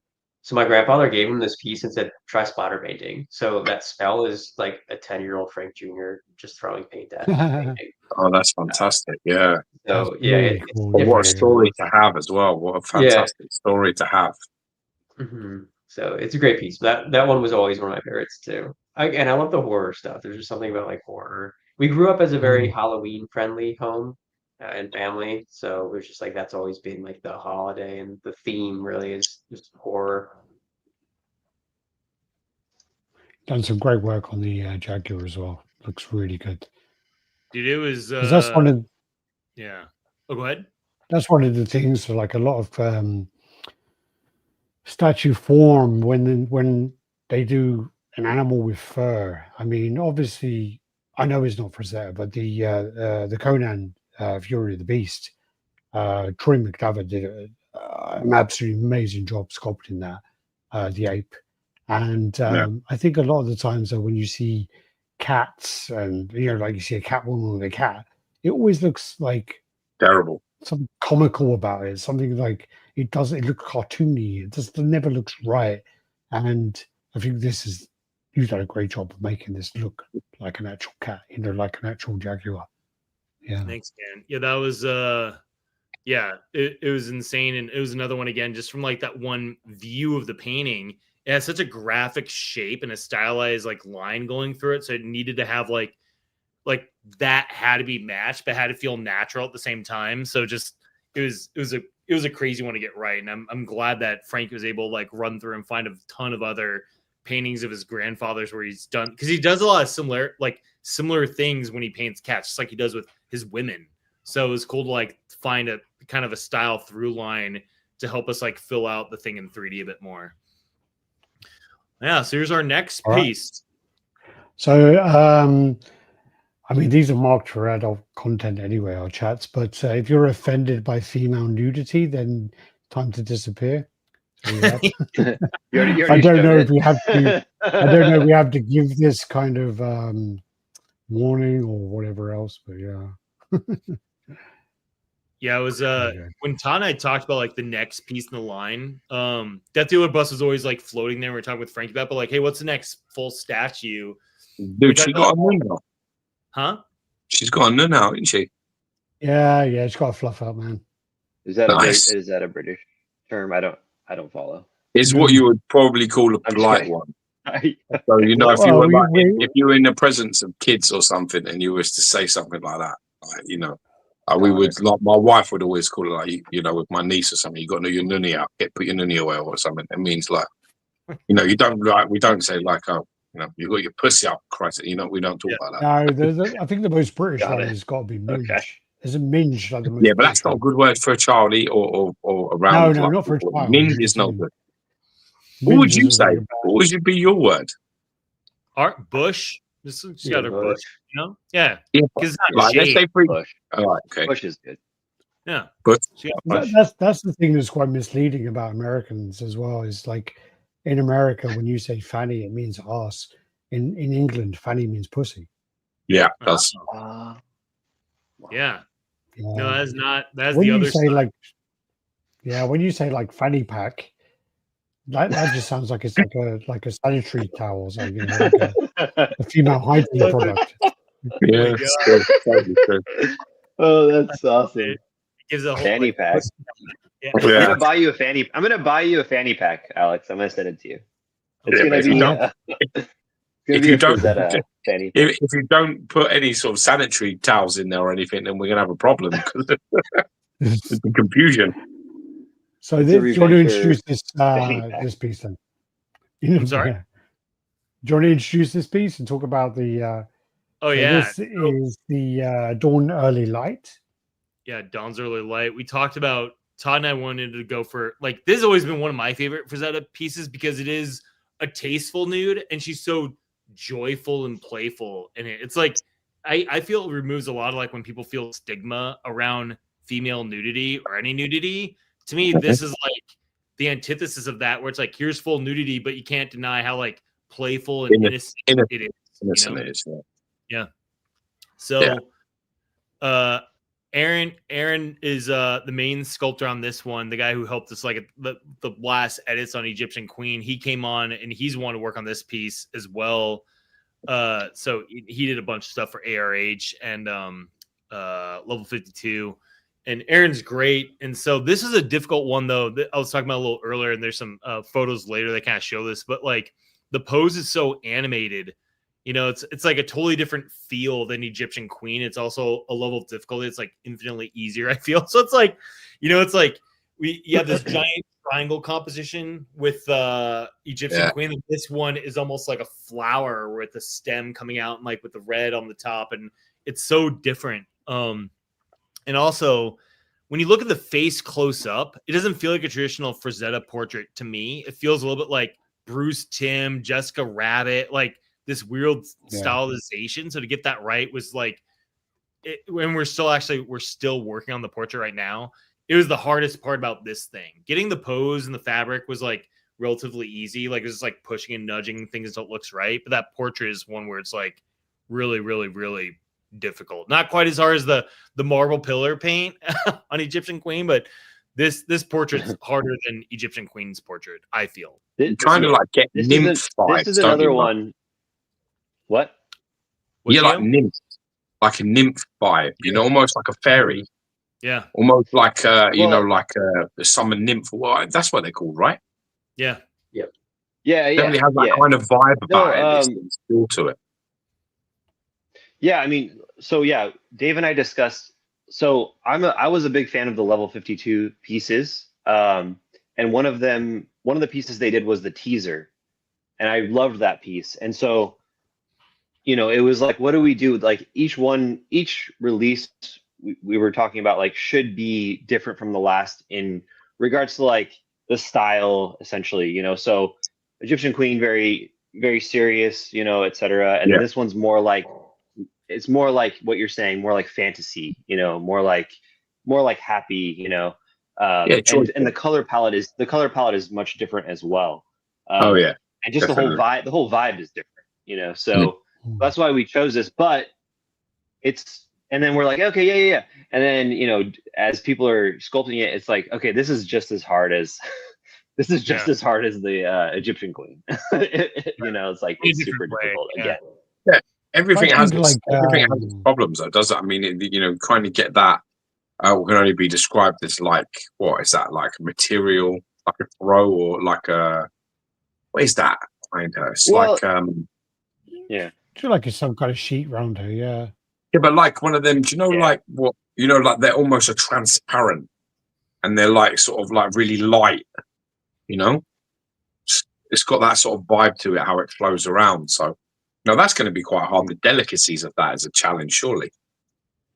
Yeah, and to get this thing printed for multiple, we had to cut the fabric from one of the bars. Oh, what? I love the way you just answer. Yeah. It's like because getting so crazy when I was working with the engineer to cut this piece up. he's like, you have to cut the fabric at one of these parts. I'm like, can't we keep it whole? He's like, you really got to do this. And the factory can find a way to seal it, make it all one piece. But for us, for our prototyping purposes, we had to cut it. And when I got the 3D print of that top fabric thing, it was the heaviest thing on this thing because it was so thin we couldn't actually make it hollow, so it had to be solid, which is crazy. So when we got this, I'm like, I don't know if we can display this. I worry we're gonna put this giant heavy thing on top of her, and she's really light, and she's standing on her tippy toes. You know, it's like, oh, this thing's gonna be totally fucked. Like for a Monster Palooza, like, what are we gonna do?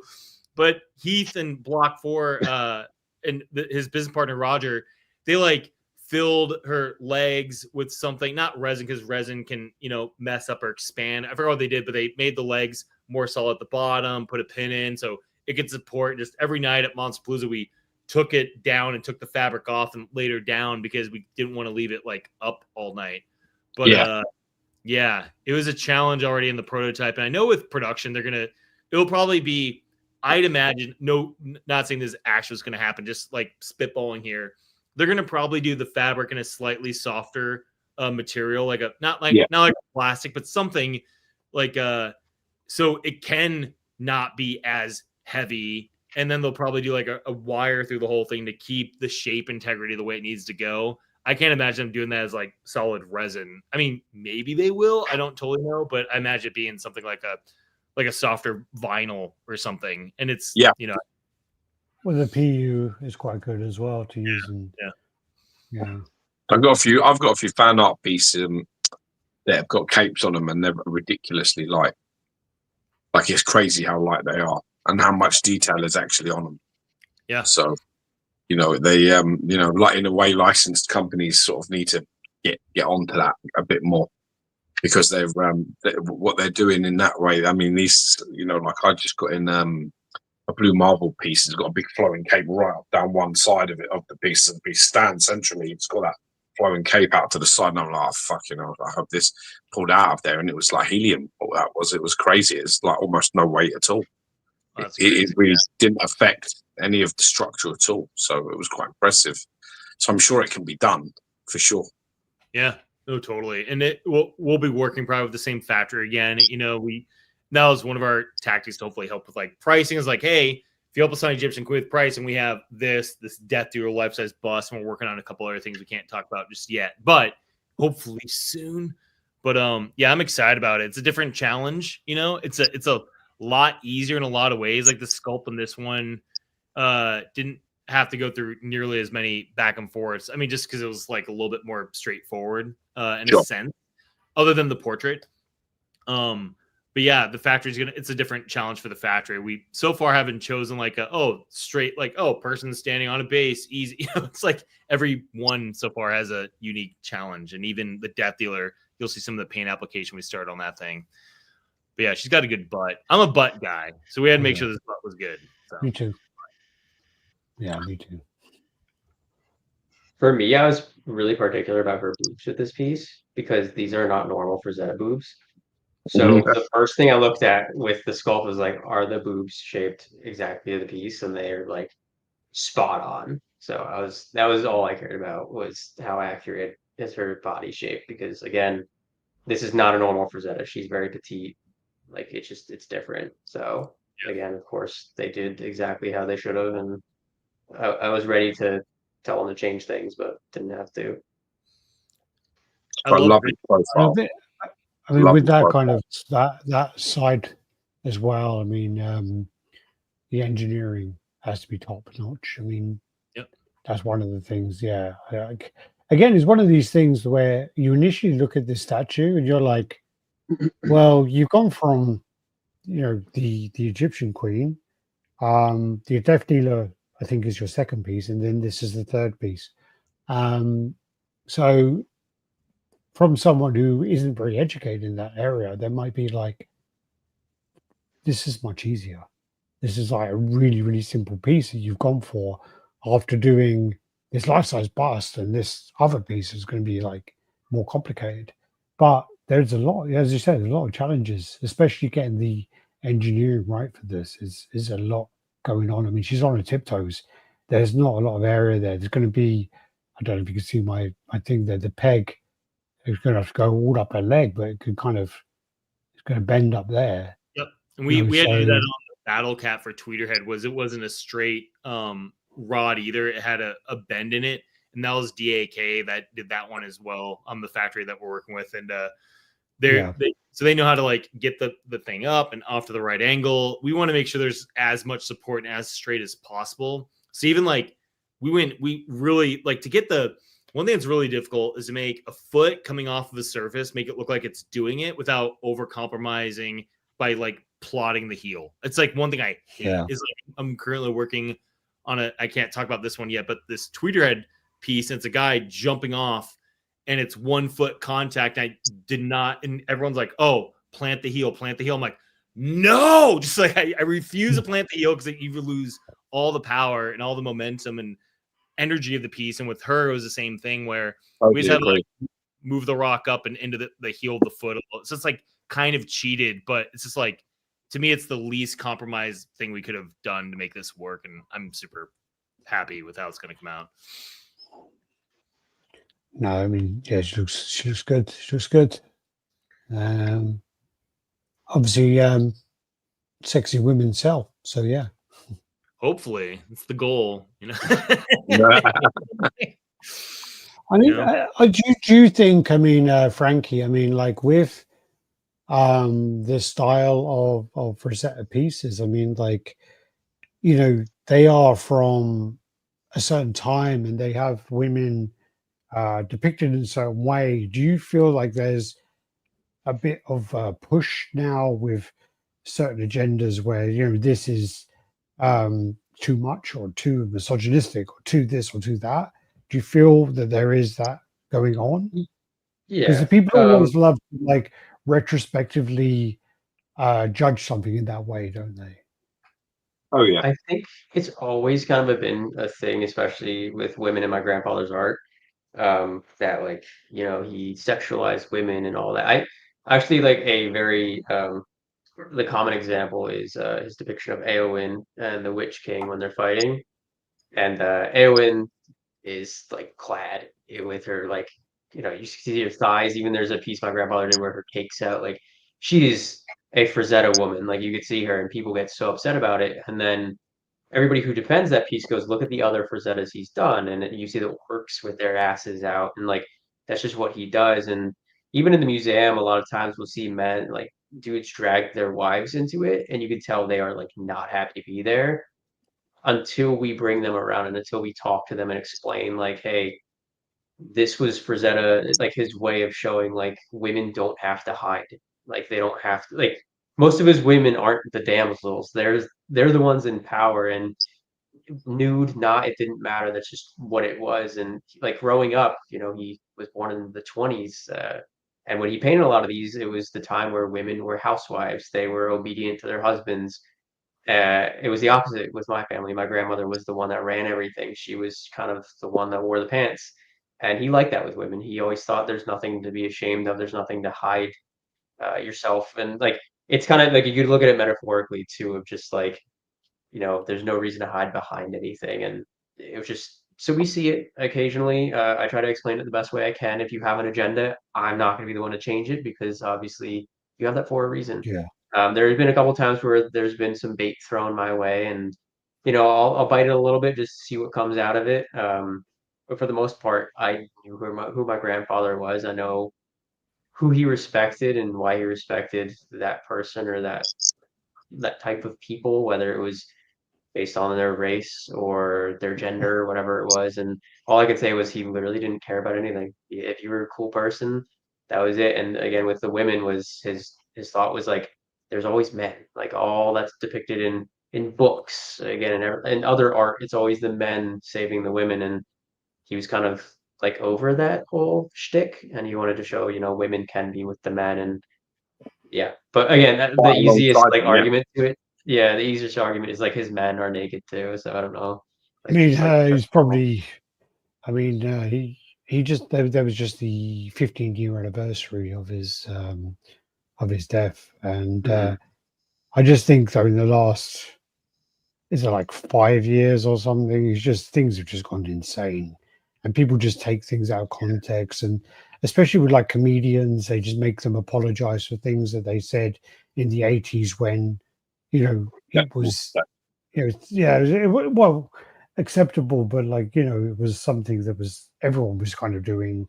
It doesn't make it right, but you know, I don't think people should apologize for that. It's something that at that time, I don't think you you know, should if you apologize for art anyway. Mhm. Comedy is an art form, and you should never apologize for art. The second you do, no matter what format it is, you completely undermine the work. And I don't think you should ever do that. I think you should be like, if it offends you, then that's your problem. I And think that's the whole point of art too, is to Right. offend some people and Exactly, to have yeah. them have well, their to take on it. emote is It's to emotion. get a response, Yeah. to get Right. an emotion. I So, just think you have. There's a lot of people now that have found a voice all of a sudden over the last few years, and they, you know, the objective has to be upset about everything. And once you really sit down and talk to these people, you understand that everything bothers them. There's no point trying to find any middle ground. Just be like, if you're offended, then that's okay, but that doesn't make you right. Doesn't mean you're right. You can be offended, you can be upset by it. That's fine. That's your personal feelings. Take it into account, but that doesn't mean you're right. Doesn't mean everyone feels the same. And it doesn't mean Yeah, and anyone again, needs to come out and say sorry for the fact that they drew, you know, someone with their vagina out. a lot of the times too, the things I hear the most are like it's women being appreciative of him doing this and painting nude women, but making them look real and representing not only the super petite women, but those with Yeah. a little bit more bust. And again, Yeah. it's like he's representing people that didn't have representation back then. And even now, like you said, people are afraid to do things like this because, you know, of the response they may get from others. And we're cool with it. If you don't like it, that's fine. I try to educate and say like, hey, this is who he was. This is how he painted. If you don't like it, that's what art's about. You're Yeah. allowed to have a subjective opinion on it. That's the whole point of it. And if they don't like it, that's absolutely okay. But yeah, it's funny. Again, a lot of wives will come and be like, "Oh, what is this?" And all of a sudden, they're the ones buying all the merchandise because you know we explain everything, we answer the questions. They're like, "No, it is actually beautiful. It's a piece of art. It's not just trying to push its own agenda in a sense." But yeah, Well, we lost Alex. What happened to him? He just gave up. He's like, "That's it. Right. I'm out of here. This is the image you guys can stay on forever." Show the quarter scale. don't worry. Dawn's early light next to the 1/10 scale Egyptian queen. And I saw a question, or I think someone asked about like 1/10. We have we're gonna sell her 1/10 scale as well. We had it. I just wish I had a photo of it next to that. We had like the digital render of it, but yeah, all will be 1/10 as well. Yeah. All right, so that's that one. When do you know? Is there any idea when this one's going to go up for pre-order or anything? We're trying to get it up. We want to obviously get the queen going, and Todd and I were thinking, so she'll actually be the second piece, and Death Dealer will be third. Sorry. We're gonna try and get her up before the end of the year. Try, you know, and if we can hit like November, it makes sense. We try not to do pre-orders in December because you know it's the holidays. People want things like that they could buy in stock. So if we don't hit November, we might push it to January, but our goal is late end of the year for Dawn, and then Q1 of next year for the Death Dealer bus, because we don't want to have them too close to each other either. Give people some, you know. Yeah, I mean, I think we want to try and do like 3 pieces a year or so, but we definitely want to have more of a schedule after once Queen goes up for pre-order. We want to have a better schedule of like pre-orders, like have like 3 pre-orders a year or something like that. You know what I mean? So yeah. Yeah, she's killed any kind of So schedule is this, that you guys had planned. So the next piece is going to be the Death Dealer, and this is arguably one of the most kind of known within the statue community for sure, because Randy Bowen did this a long time ago, and I think it's been done more than enough times. It's one of those things where like easily one of his top paintings, if not the top, and it deserves all the respect for that. But as his grandkid, like it is sick, right? I absolutely love this piece. But holy crap, if people don't just do it over and over and over, and it's the same thing, and it's like it sells. That's the crazy. Like it's not like I can say, hey, don't do that. It's not gonna sell. But it's just Yeah. like after a while, it's like I've seen it. Let's try to even like I tell people like make their own version of it, like not version of Tattoo, but make him doing a different pose or something. It's just, but yeah, this is probably the most. Very, I mean, what is there? ancient There's about this stuff. was there 3 dev dealers? There are 7. 7. Oh wow, Mhm. wow. 7 paintings and then a bunch of inks and sketches. So Hmm. And a couple of the paintings he kept repainting over it. So there's like the one, I forgot if it's Death Dealer 2 or 3, that but is we have 3. X.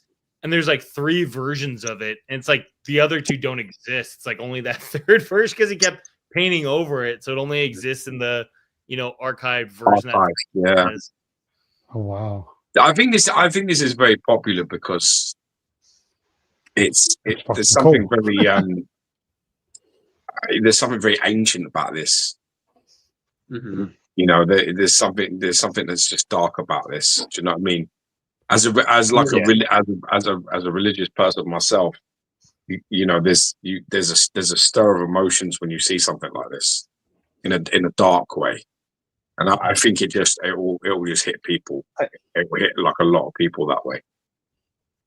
I think it hits everyone, no matter what, no matter what you believe. I think that's why it's so special. I think there's something about what's the word? Mortal about this. About you, eventually you're going to have to meet this guy. Do you know what I mean?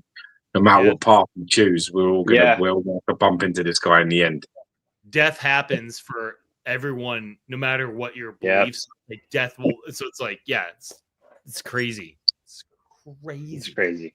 But this is So when we were starting to talk about this is a life-size bust, I approached it like how on the left, this is a rough ZBrush mock-up I did, and I reused some Tweeterhead assets with permission from Chad, but like the base bottom was Skeletor, the body anatomy was Skeletor, and I just made up the shoulder pads, the chest emblem, and the helmet. That was my focus. And my idea was approach it like the Skeletor life-size bust. And then Todd's like, oh, dude, we should go for that painting and turn him and give him one arm with the axe. And so I just took our He-Man on Battle Cat arm, just threw it in there too, because I'm like, I don't want to sculpt the arm just because it's a mock-up. It's for like a design. But in certain countries, in certain regions, you're going to have problems to sell that. No, the axe. I mean, people. I don't know, because I mean, people bought like Malaysia, life-size Arnold Schwarzenegger, where it was like he has a shotgun, and that went everywhere. So I think we're okay. I think we'll be okay. We're talking about offering it 2 different ways, with and without. So like we would do a 1-to-1 deluxe. It would have the arm and the axe, and we do a 1-to-1 standard. It would have no arm, just the 2 shoulder pads. We talked about even doing like a unique neck for it, so the head could be more forward facing, like the thing. We haven't totally cracked that yet, so we're not 100,000% sure what we're gonna do with it yet. But that's an idea we've talked about to maybe get around. When I was in Singapore, they basically the Royal Salonga, they had the 1/6 scale Batman Samurai in pewter. They went through customs to come into Singapore, and they had the swords taken off them. And these are like 1/6 scale swords. They're like this big, and they couldn't bring them into Singapore. Yeah. And I know someone else as well tried to buy the Blade Runner original gun, and they paid a lot of money for it, and it got destroyed by customs. Dude, wow, it's crazy. Yeah, it's really just buy the regular edition without the axe if there's any, or move to a different country. Gosh, move house. Crazy. Super simple. I mean, you got to figure it out. You got to figure it out. Okay. This is like I think those examples are incredibly extreme. So you can't use that to sort of sway you from actually a project, or even stunt you slightly. At the end of the day, if anyone wants to get too anal about stuff, you're always going to find these problems. So you just got to let them get on with it. Then They can just have all the shit pieces that don't have any weapons. Good luck with that. Well, that's the thing is when you look at these options, the A is easily the best. Oh. You know, A is fucking cool. D is a big, it's like so, like D should be scrapped, I think. But like A, A, B. You never know though. B, Options maybe C. map. So these are just us See, looking at possibilities for. I like the side though. I like the Right. side turn. Yeah. I really like the side turn. I think when it's like it works with Skeletor, but I think the front on is just like too symmetrical. I think side turn. I think works much better. Yeah, and it replicates like what's It going works. on with It works with the axe. The Yeah. side turn works with the axe, but it doesn't work if we remove the axe. So Yeah, that's why. We'll get to it. I'm sure. I don't know. I kind of think it does work. I agree with Alex. I think the side turn. So I think the side turn with no axe still works. I think it still works. I think it's nice. I think it still works. I think the option of having the axe and and then being able to have one which doesn't means less work for you. If you have them like that, you've got two different busts, surely. If I had to choose between B, C, and D, I'm going to go with B. Right, but this is also wait till you see the completed, I guess. Right. Go on, let's go. All right. Sorry, well, I'm jumping ahead by seeing. This is the order that Dave gave them to me. So it was just a show. I'm gonna have to run, boys, in a minute. So I'm gonna get through this bit and then I'm gonna have to bounce. So we have to talk He-Man real quick with you, Gio. Right? Man. There you go. I like the base as well with the skeletons there. Yeah, we nixed the one hand sticking out. It just felt like we're just worried about like, oh, someone's gonna grab it weird, break it. So we just made it. And that was Franco's first pass over. Like I gave him mine, and he's like, oh, we should instead of making him so heroic, we should go more hunched forward, like the painting. I totally agreed. So that's where Franco started like bring a little more of that like on horse painting mood to the thing. And we were trying different things out. The costume, I like the dual hand. I like the dual hand. Yeah, I just worry about that being like so easily like a breakable thing or something. And someone could just say like, "Oh, it came this way." It's like, oh, fuck. Yeah, I'm of course. worry about it. Trying to make our lives easier. So this is just showing part of the process of like looking at all the different versions of the helmets from paintings, other products, and whatever, and trying to be like, all right, what feels like the ultimate version of like all these together? Yeah, the best elements, Yeah, and what's a shared shape language between the helmet details, the shoulder pad details? Franco really went to the backfield fence with this with me.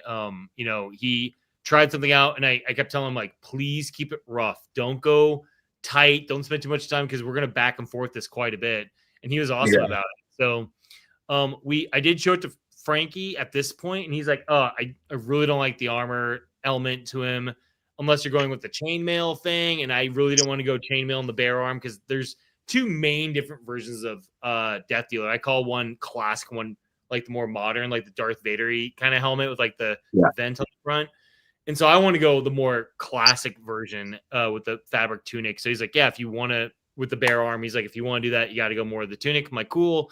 Did a little Photoshop over. Frankie gave me a thumbs up. Franco went back to the drawing board.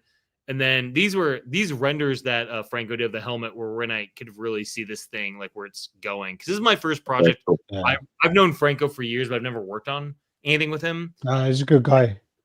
He's a really good guy, Franco. He's talented, awesome. man. Yeah.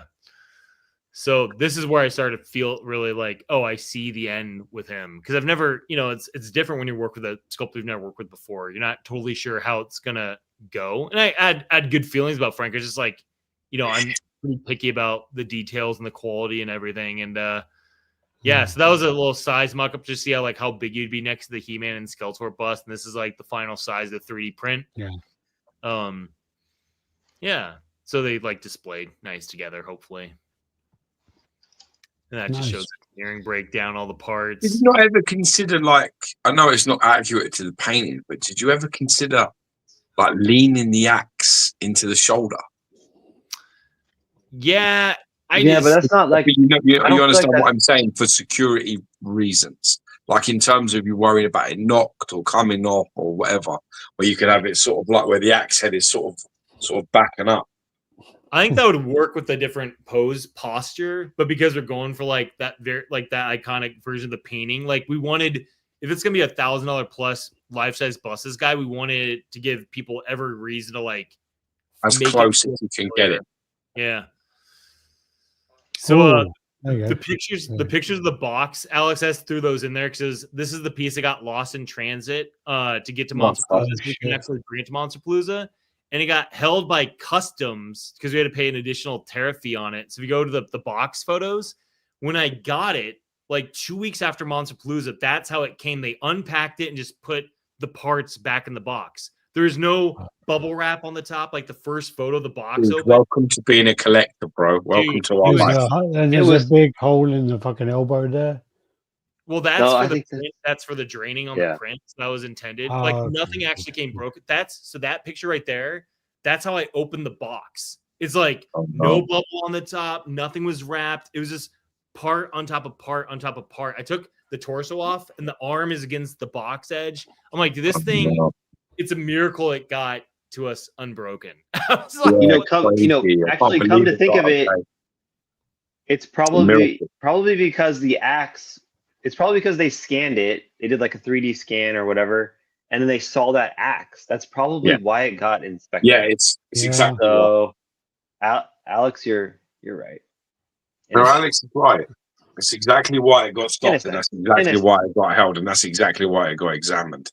And that will happen with the actual items that you're going to thing. In certain countries, they're going to open the box. They're going to pull that fucking axe out. And then when they go, oh, it's just a toy, but it's like, that's how they're going to look at it with that ignorance. Chuck it back in. And they're just going to chuck it back in. Right, send it off. Again, Conan Fury of the Beast. I sent that. I sold it on eBay, global shipping.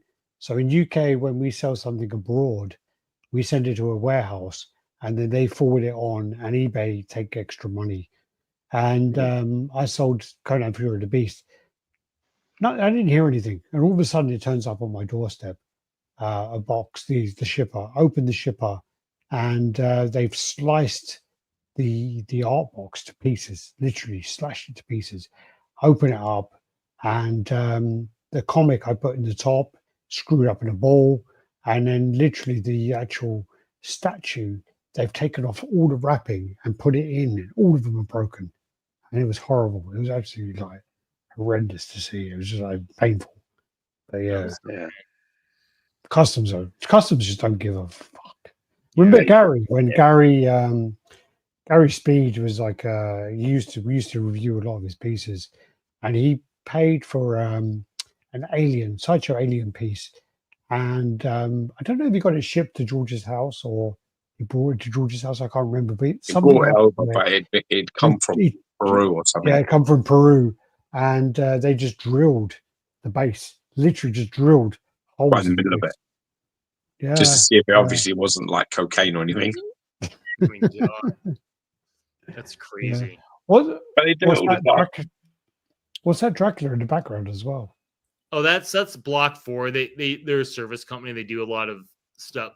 So I'm not sure if that's the old. I forgot if Sideshow did a bust or if that's like a private commission. Like they do a lot of client like 1-to-1. They had like a 1-to-1 Margot Robbie Harley Quinn that they did for like a private collection. It's like a one-off thing, So they're crazy. But yeah, that was showing the application of this metal flaking he's doing. So basically, he paints and this is gonna be the shoulder pads and the helmet are treated this way. Paints a dark base, does his metal flake, which takes an ass ton of time. And then he can paint over that. The paint, and we want to adjust the paint. He can like wipe it away, and it goes back to the metal flaking as the base. So it's amazing. It's something that he learned when he was at Sideshow. In his early days, when Sideshow was making the Lord of the Rings statues with Weta, he learned this when he was visiting the factory. And so he's like, "Oh, that's awesome!" So he learned something from the factory. Now he's applying it to. It's like a leaf, and then they do that. Yeah. So then he paints over it. So, sorry. No, it just goes back to the same argument about like, and then you give this to the factory. Yeah. So yeah, Make sure they do it great. Yeah. It's like, yeah. So there's a photo. You keep talking about this fact like it's something you can avoid. Who they meant to fucking give it to? You want them to give it to who? I know, but it's always like I mean, like we've said this a lot of times. Saying it all the time, like you you're gonna give this up, like you can't, you know, you're never going to have 100%. You're never ever going to have 100%. If you get 85%, then that's amazing. Yeah, and that's always kind of the way, you know. I feel like this factory we're working with is like literally the best, and you pay for it, and you get as close to 100% as possible in terms of like mass. I don't want to say mass production because we're, you know, a few hundred versus thousands, right? But yeah, I'm excited about it. I know factories too, they love a challenge where they get to try a technique. Like the factory owner, when they saw it, they're like, oh, we could try this. And like they get excited about trying out some of these things rather than just like, oh, we have to worry about just doing it the normal way. Like sometimes they're like, oh, we can play with, we have this new toy, we have this new thing, we have this process, we have this whatever. It's cool. So be able to share this stuff with them and, you know, talk with them if they have questions. They see it and they've done so many different things. They as soon as I show it to them, like, oh yeah, we'll do that like by this. I can't imagine showing them something like, yeah, we don't know how we would approach that. You know what I mean? But I think the next photo, one of my little ones is woken up. I'll be back. I have to see what's going on. Yeah. All right. Yeah, that's him. I was there that day and he was actually like applying it to the chainmail. And there's a shot where it shows like the different stages of the paint, like the no metal flaking, some metal flaking, and then the metal flaking with paint over it. And that's one of the shoulder pads, which shows like the end result a lot better. So go to the next one. Yeah, that one. Yeah. So the upper left is the final result. The upper right is the metal flaking with no paint added to it. And then the horn, the black disc, that's the base painting. And then you can see like the two pieces of chainmail, some metal flaking, a lot more metal flaking. So it kind of shows like the various stages. And the upper left is like what the end result would look like. It's insano. And that's Heath again, being a jerk, you know. Yeah. Hold the axe. You can see the helmet too with just I should have given you the photo because the helmet's fully just metal flake, but there's nothing else on it. So it looks really weird. But you can see the helmet there, just like only metal flake, like no paint to it yet. But no, it's cool. It's very cool. Yeah, I remember this one. Look at my buff arm. I'm so buff. But that's the thing is people don't realize you're tall, aren't you? You're really tall. Yeah, I don't know what it is. I'm 6'3", so whatever. I'm like average tall. I'm not like freakish tall, if that makes sense. You know, like it's still pretty. 6'3" is still pretty tall. Yeah. How tall are you, Frankie? I am woman size. I'm like 5'5" on a good day. Okay. I'm like 5'9", 5'10". So yeah. The Italian really took hold of my genes. Well, George is half Italian as well. So yeah. He's half Italian, half kind of Greek Cypriot, yeah. And then he's quarter Italian, quarter Greek Cypriot, and then half Scottish. Sorry. All right. So what we'll do then? Let's come out of this one. What we'll do then is let's just do the contest tool. I haven't done this before, so this will be fun. Yeah, it's probably going to totally fuck up. But let's go for it. So if we do that, and basically, if this is your last opportunity, so I would, if I was you, I'd repeat the eerie hashtag because I'm not sure if this actually counts from the beginning because I did a test at the beginning and to test halfway through, and the numbers weren't much different, and I'd seen quite a lot of comments coming through. So I don't know if it only takes a time period. So get that hashtag in now, and we'll do it within the next kind of 20 seconds. And then what we'll do is we will move on to the Master Universe. I think we've lost George anyway. So, yeah, that's a shame because he does kind of collect that line. So, thanks everyone for doing it. Watch what do you call that? Like, not the live, the rerun. The rerun. Yeah. That's the thing is he won't.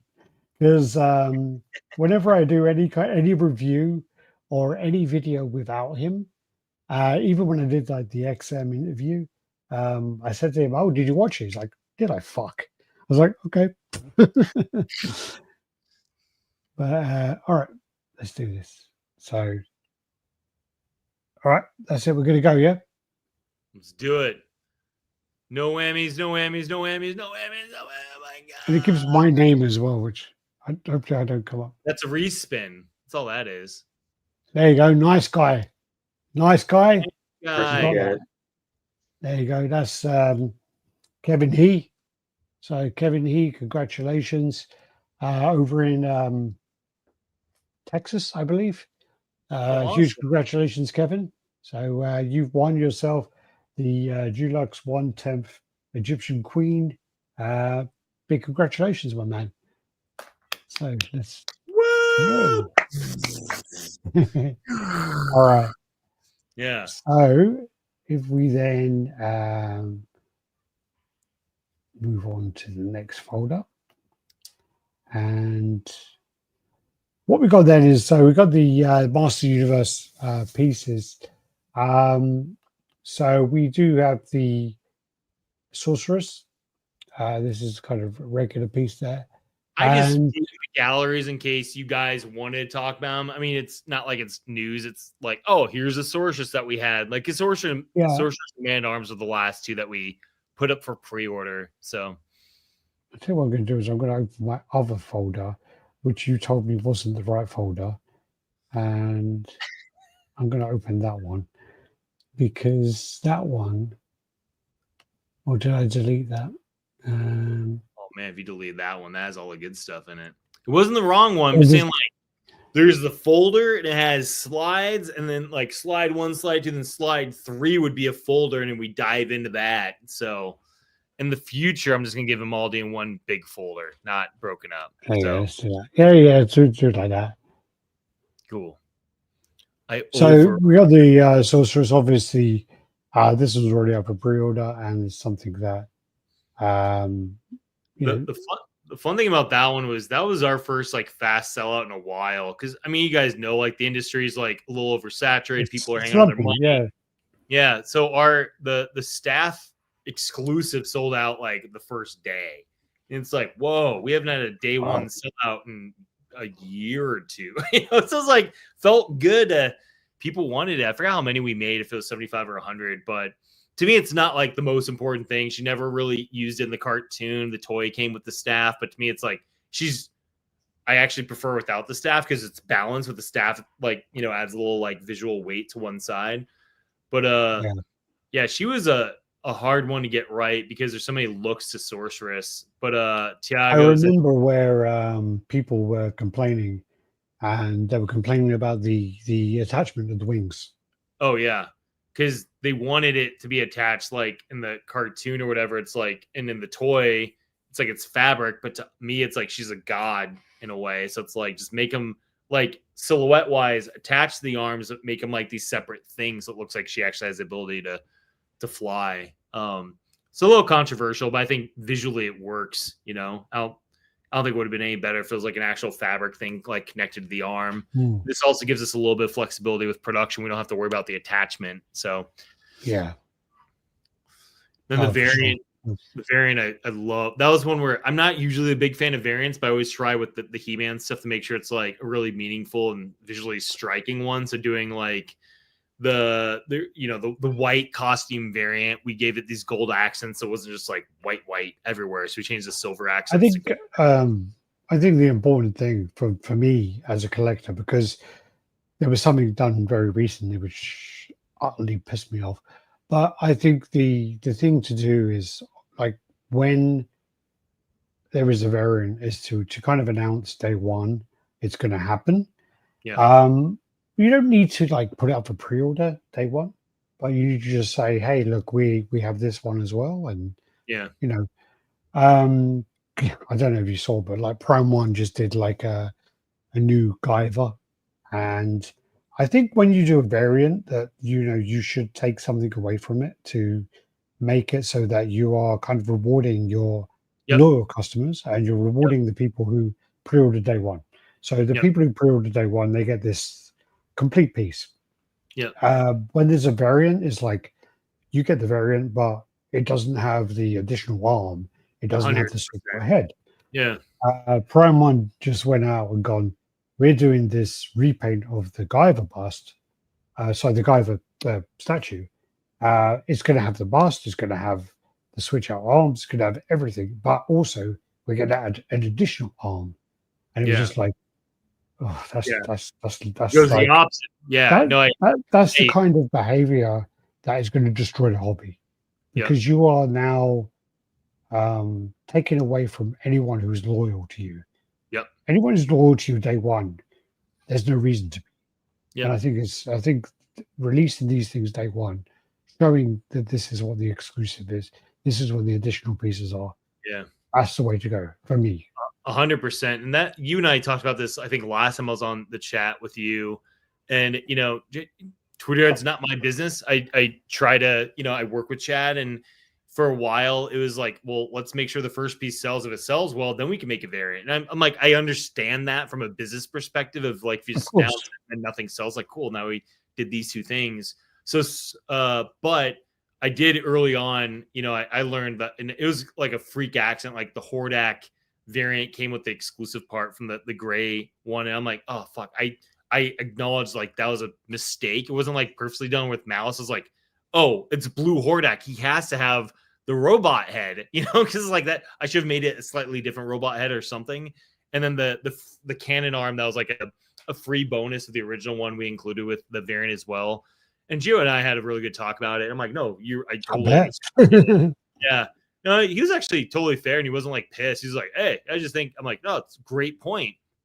And then other variants eventually were like, all right, I know, hey, let's remove stuff that helps save us a little bit of money too. So like Sorceress variant didn't come with the staff. The Sorceress variant did come out later. Like we did show it after the pre-sale of the other one, but the standard was still up for sale, and you could get this one that was before Tweeterhead's cancellation policy. I think I'm not 100% sure. But like with Man-at-Arms, that was the example where we actually made the paint variant the exclusive. So it went up same day as the regular. So it's like, hey, you can get the regular, comes with 2 portraits, or you get the variant, super limited, different paint color, comes with only 1 portrait. And it felt like that was like a really good win for us, because I think that one was a sellout over the, not first day, but like over the weekend. So I feel like that's a good example of like where it can be the best case for both. The business. I remember it was, George and I have been buying, I don't even know how many statues. I mean, I literally have a room the next room along, and I have over 100 statues in there I need to unbox. George, and during our period of like doing this channel, I mean, we bought and sold and thousands of statues. And I remember it was like during COVID, and George received his Hordak, and I was actually in Thailand. So he called me up and we had a conversation about it. He's like, yeah, I've just received it, just unboxed it. And he literally was like, this is one of the best statues I've received in a long fucking time. This statue is amazing, absolutely amazing. And I was like, yeah, come on, it's not that great, but we've seen a lot of pieces, what? And he's like, no, this piece is, for what it is absolutely amazing. I'm like, yeah, okay. And then I probably didn't go to his house for like, I don't know, 4 months or whatever it was. I think I was in Thailand for like 3 months. And then I went around there and saw it, and I'm like, oh yeah, that's pretty epic. Pretty epic, yeah. That's and cool. The Masters Universe line is really strong.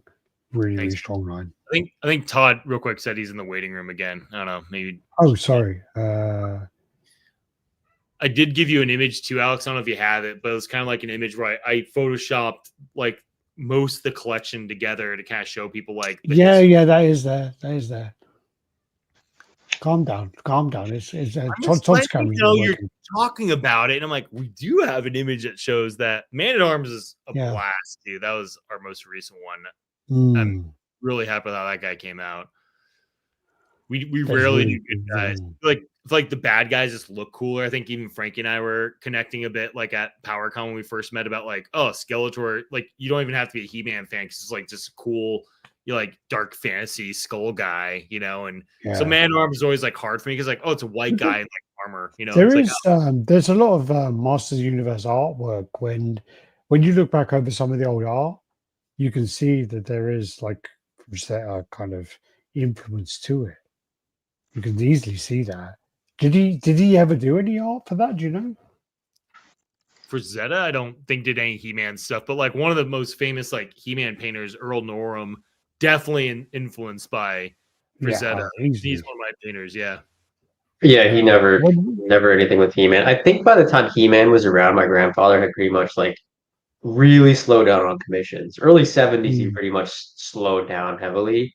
And then 80s, He-Man is what, like 80s, 90s ish? Yeah, that was like, it's like 80, he only really did 82, maybe 83. I'd say the only pieces he really did in the 80s were Death Dealers. And then he did stuff for L. Ron Hubbard. And then it was like a heavy metal cover, like a couple other random things here and there. But he really kind of stopped his commissions. Like they slowed down immensely. I think he did some epic covers as well. I'm not sure. Yes, I believe so. He did one called Seven Romans, I think, which like I've got one actually. Funny enough, this one. I went through my comics and I was like, hopefully, I've got something here. Oh, that's cool. I was like, yes, that's Seven Romans. That's exactly It's so funny because like I know what most are. I could say like magazine or book cover, but there's so many like Moth Man was on High Times magazine, and then you have some that were like, it was just like National Lampoon and stuff. It's a lot of random stuff. But my friend, he sells comics, and every time he comes across Frazetta, he buys some of the magazines for me. So now I have stacks of. I actually had one in my collection, and I was like, oh yeah, I better get it out because that's a Frazetta. And I was like, I got it out, and I'm like, when I actually saw it, I'm like, oh, it's not. So it's actually a Conan one. And when I then saw it, I was like, oh yeah, in my mind, it was like, oh, that's got to be him. And then, but when I actually got it out, I'm like, that's not him. So it's the one which is based on the Fury of the Beast sideshow. And when I got it out, I was like, that's not him. So yeah, so there's so many people. That's a newer Conan comic, Alex. Sorry, that's a newer Conan comic that came out recently. It's Savage Sword 84. Oh, really? Crazy. All right, cool. Yeah. So I don't think it says who the artist is, but it's from 1982. So yeah. But it's the one that Sideshow based on the Fury of the Beast is based on. You know what's crazy? So I worked on the Fury of the Beast one with Troy because Troy was like a Conan fan. He wanted to do something. So it was a totally different composition of him like crashing down.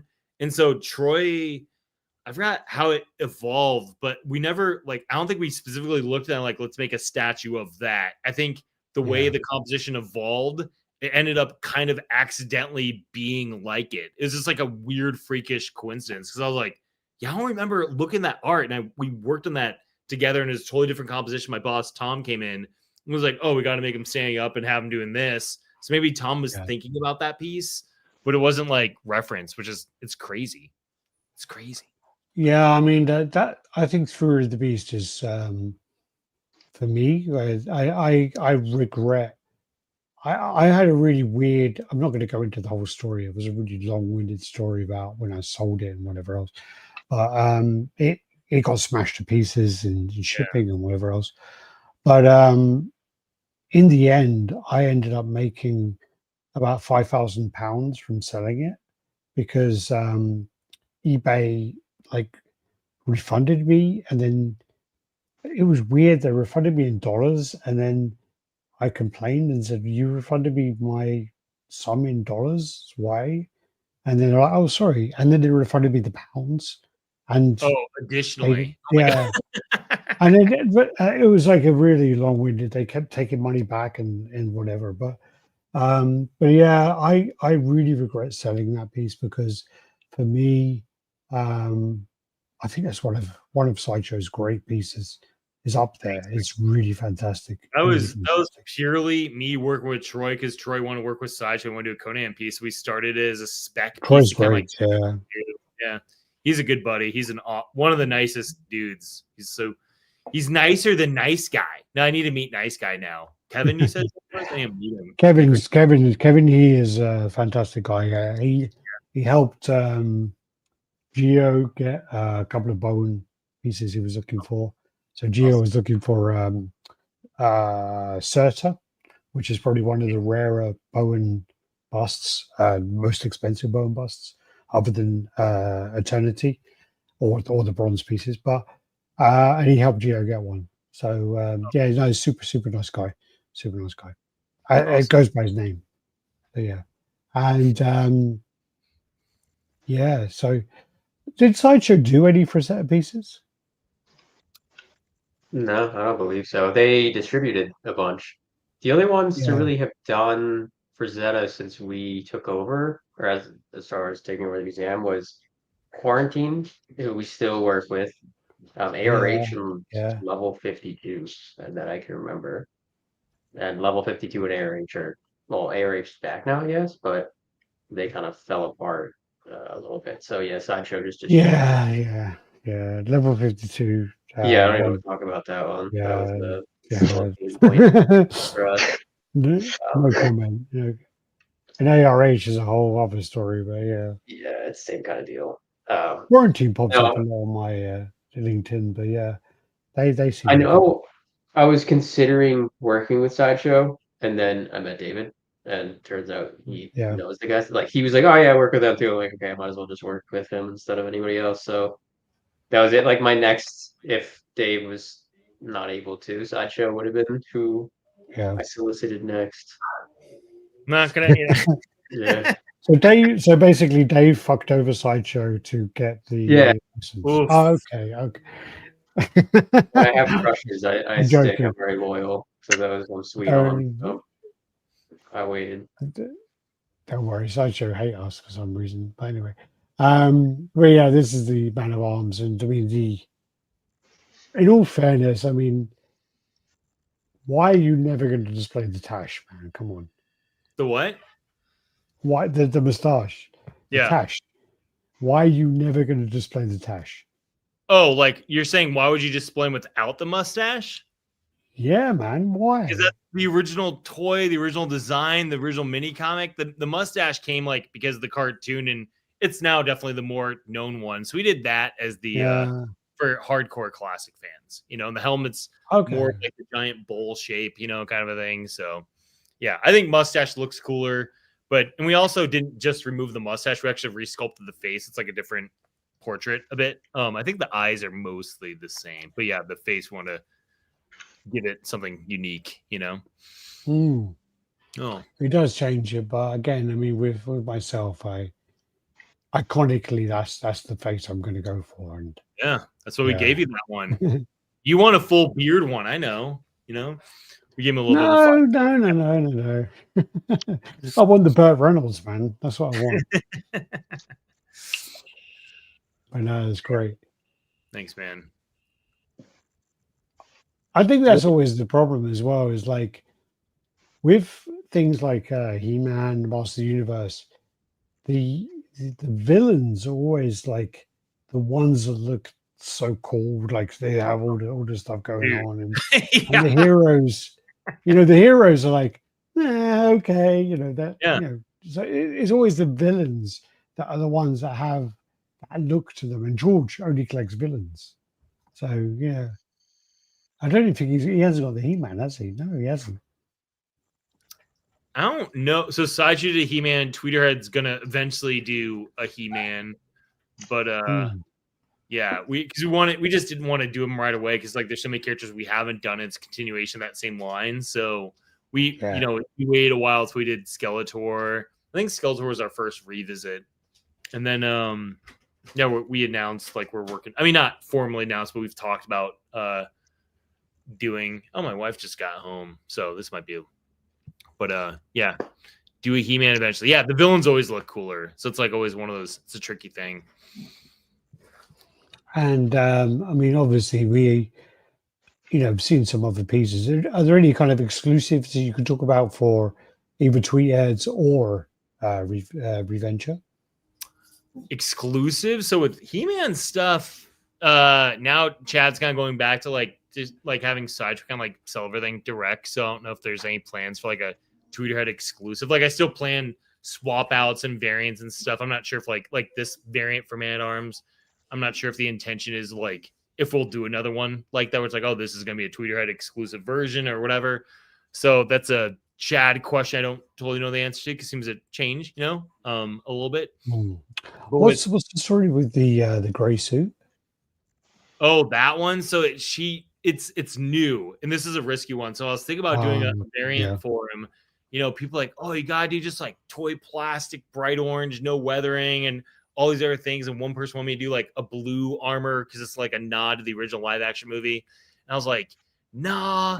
And in the Netflix 2D animated show Revelations, he shows up as Man of War, and it just looks cool. I'm like, I think this will look cool. We did a Photoshop. This is actually a Photoshop, which we match and paint later. Yeah. But when we did it, I had a couple of classic He-Man collectors be like, no, when I mentioned it to him, I showed him reference like, no, and I showed him the Photoshop, like, dude, that looks fucking awesome because it channels like classic Paladin kind of stuff and like Warhammer palette or like World of Warcraft Paladin kind of stuff.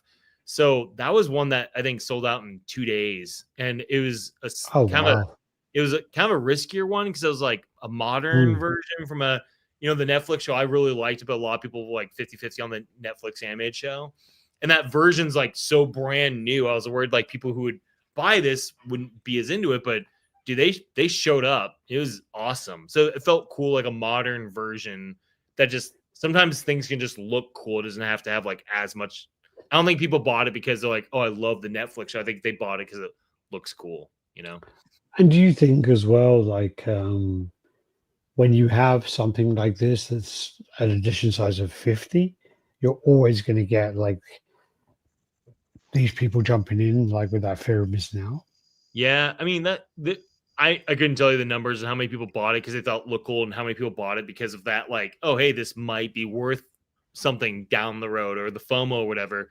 But I think it's something that's like important is that like you have to have those pieces and let people know they're coming. If it was a surprise drop and a guy that's been buying from us forever like missed out on it, I'd feel horrible. But like we, gave people a week's heads up. It's gonna be up for sale this day. Yeah. They had 2 days and it was gone. And if you wanted it, you could get it. But I think it's important to have that in the hobby still, is like this element of like, oh, I got this thing that's gonna sell for a lot later, or it's sought after and rare. I think it's an important thing to still have with stuff. Yeah, I mean there is that. There's also like the other side where people just want to complete the line. Yep. So yeah, it's different. I had this conversation like many times. It's like there's so many. My friend asked me like, why do people collect these things? And I was like, that's not like an easy question. Yeah. That's not like a simple question. There's like a million reasons why people collect these things. I mean, I collect mostly due to nostalgia. So for me, it's very hard for me to buy a new line. It's very difficult. With Sideshow, I did buy like the zombie line, but again, that was like the Dead, but that was to do with nostalgia because I've always been into zombie movies. Like the funny thing about me is like I'm a massive zombie fan, and I've never watched the Walking Dead TV show. It's just one of those things where I loved the comic, and I got up to, I think when Negan was doing something or whatever, I think they sliced his throat or something in the comic, and then it shot into the future with Carl, and I stopped reading it. But I watched like season 1, and I was just like, yeah, I can't bother with this. It was so different. The ending to season 1 was so different than the comics too. They introduced like this whole element of like the people in the bunker, and I'm like, what is this? And I love the comic too, and I stopped watching, like after season 3 or 4, and it wasn't because like I hated it. I was just like, there's so much other stuff I was watching. It just felt like, I don't know, felt like a little bit of it was a lot, I think around that time it got to a point where with TV shows, you have to invest a lot, and you also have to have a lot of trust in the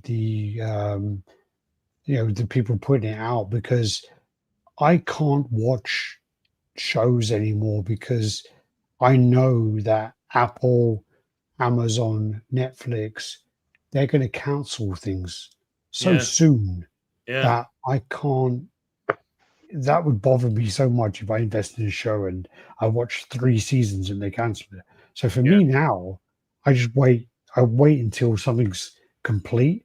I speak to someone who's watched it and I say, "Is there an actual end for this?" And they're like, "Oh yeah, all right, I'll watch it." Same with like Breaking Bad. I waited for it to be finished, and I was like, does it end?" "Yeah." "Okay, I'll watch it." And when someone goes, "Oh no, they stopped making them," and there's loads of cliffhangers, I'm like, I'm not watching it. Yeah. Not watching it. I just realized we still have to put the Eerie for your chance to win Egyptian Queen where he gave it. So I don't know if you want, like, it's just funny that the ticker's still there. It's like, hey, enter to win this thing. Oh, sorry. Who won? Nice Guy won. Yeah, someone called Nice Guy. So congratulations. And apparently he's actually nice, Todd. It's very important. He's actually a very nice guy. His name is Kevin He. Mr. Nice Guy. Cool. Yeah, you might know him, Todd. He's in he's in Texas. His name is Kevin He. Kevin He. And then also, H-E?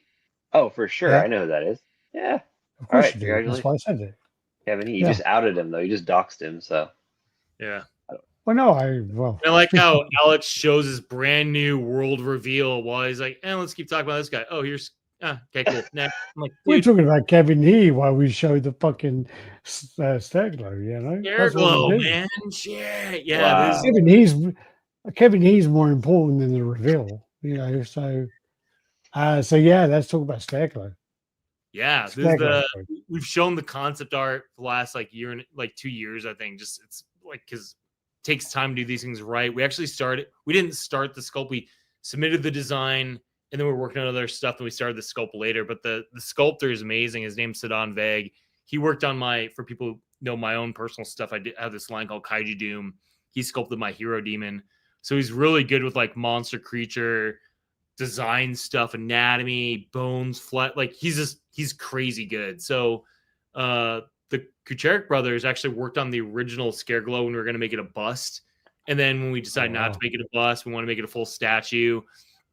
Chad wasn't the biggest fan of the execution on it, and I loved it, but he's like, hey, let's have someone go in. And at the time, it's like, well, we're making a statue, and the Kucharik brothers were busy, So I'm like, all right, well, I talked to them. I talked to Brian. I'm good friends with Brian. I'm like, hey, Brian, are you cool? I'm gonna have this other guy do this, and he's like, oh, I love that guy's work. So it was cool having his blessing of having someone else kind of take it, rework it, and finish it off. But yeah, this one, I think we started the sculpt mid last year, worked on it for a couple months, took a break, came back to it, and then he finished it super quick. And I love how this thing came out. Scareglow is kind of I'm getting real fucking Spawn vibes. Yeah, Curse of Spawn. Yeah, so the original toy was a body with painted on essentially glow in the dark bones, and the idea is he's a buff guy with see-through skin, and you can see his bones glowing through it. Well, I'm like, well, in statue form, it's gonna be really